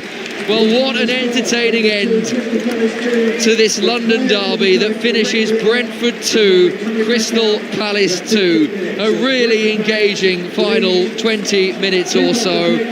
Palace thought they'd won it. Adam Wharton, 52 minutes with his first for the club. This after the scores level at 1-1 at half-time. But Dango Ouattara, 88th minute, a header from a long throw. And then it was all Brentford into 10 minutes of second half injury time. They couldn't find a winner. It's a point that keeps them 8th in the table, and European hopes will go to the final day, but it may well now be out of their hands if Chelsea win their game in hand. But Andros Townsend, a game that meandered along at times in that second half, had a really electric end. It came alive in the last 20 minutes, and as soon as the whistle went, both sets of players dropped to the floor. They were exhausted. Really was a thunderous tempo in those last closing minutes. Brentford could have won it, probably should have won it, but in the end they probably settled for a point. It still leaves them in a good position in the table going into the last game of the season. And for Crystal Palace, not a win, but a performance that I'm sure Oliver Glasner will like the look of things to like in that team performance, and Adam Wharton getting his first for the club is an obvious highlight for him. Of course, many positive performances. Wharton getting his goal, Pino down on the left hand side, Hambo defending very well, Tariq Mitchell defending very well in the left back position. So many positives going into obviously an important 10 days for the football club. So Brentford stay 8th on 52 points. Brighton in front of them on 53. Sunderland just behind them on 51. Then come Chelsea, Everton and Fulham, who are still in with the sight of European football. But that 2-2 draw, this 2-2 draw, could have been so much more for Brentford, and European qualification could have been in their own hands. It isn't now. Everton 1, Sunderland 3, a full-time score, and Leeds scoring late to beat Brighton by a goal to nil. It also finished Wolves 1, Fulham 1, with Newcastle, West Ham United to come a little later on. Andros, appreciate your company, enjoyed it. Yeah, very much so. Thanks for having me. And look forward to working with you again sometime soon. So much sport to look forward to on 5 Sports Extra. The final round of the PGA Championship from Aronimink starts at 8 and then moves to 5 Live at 9. But now on 5 Sports Extra, the Women's Six Nations Decider is beautiful.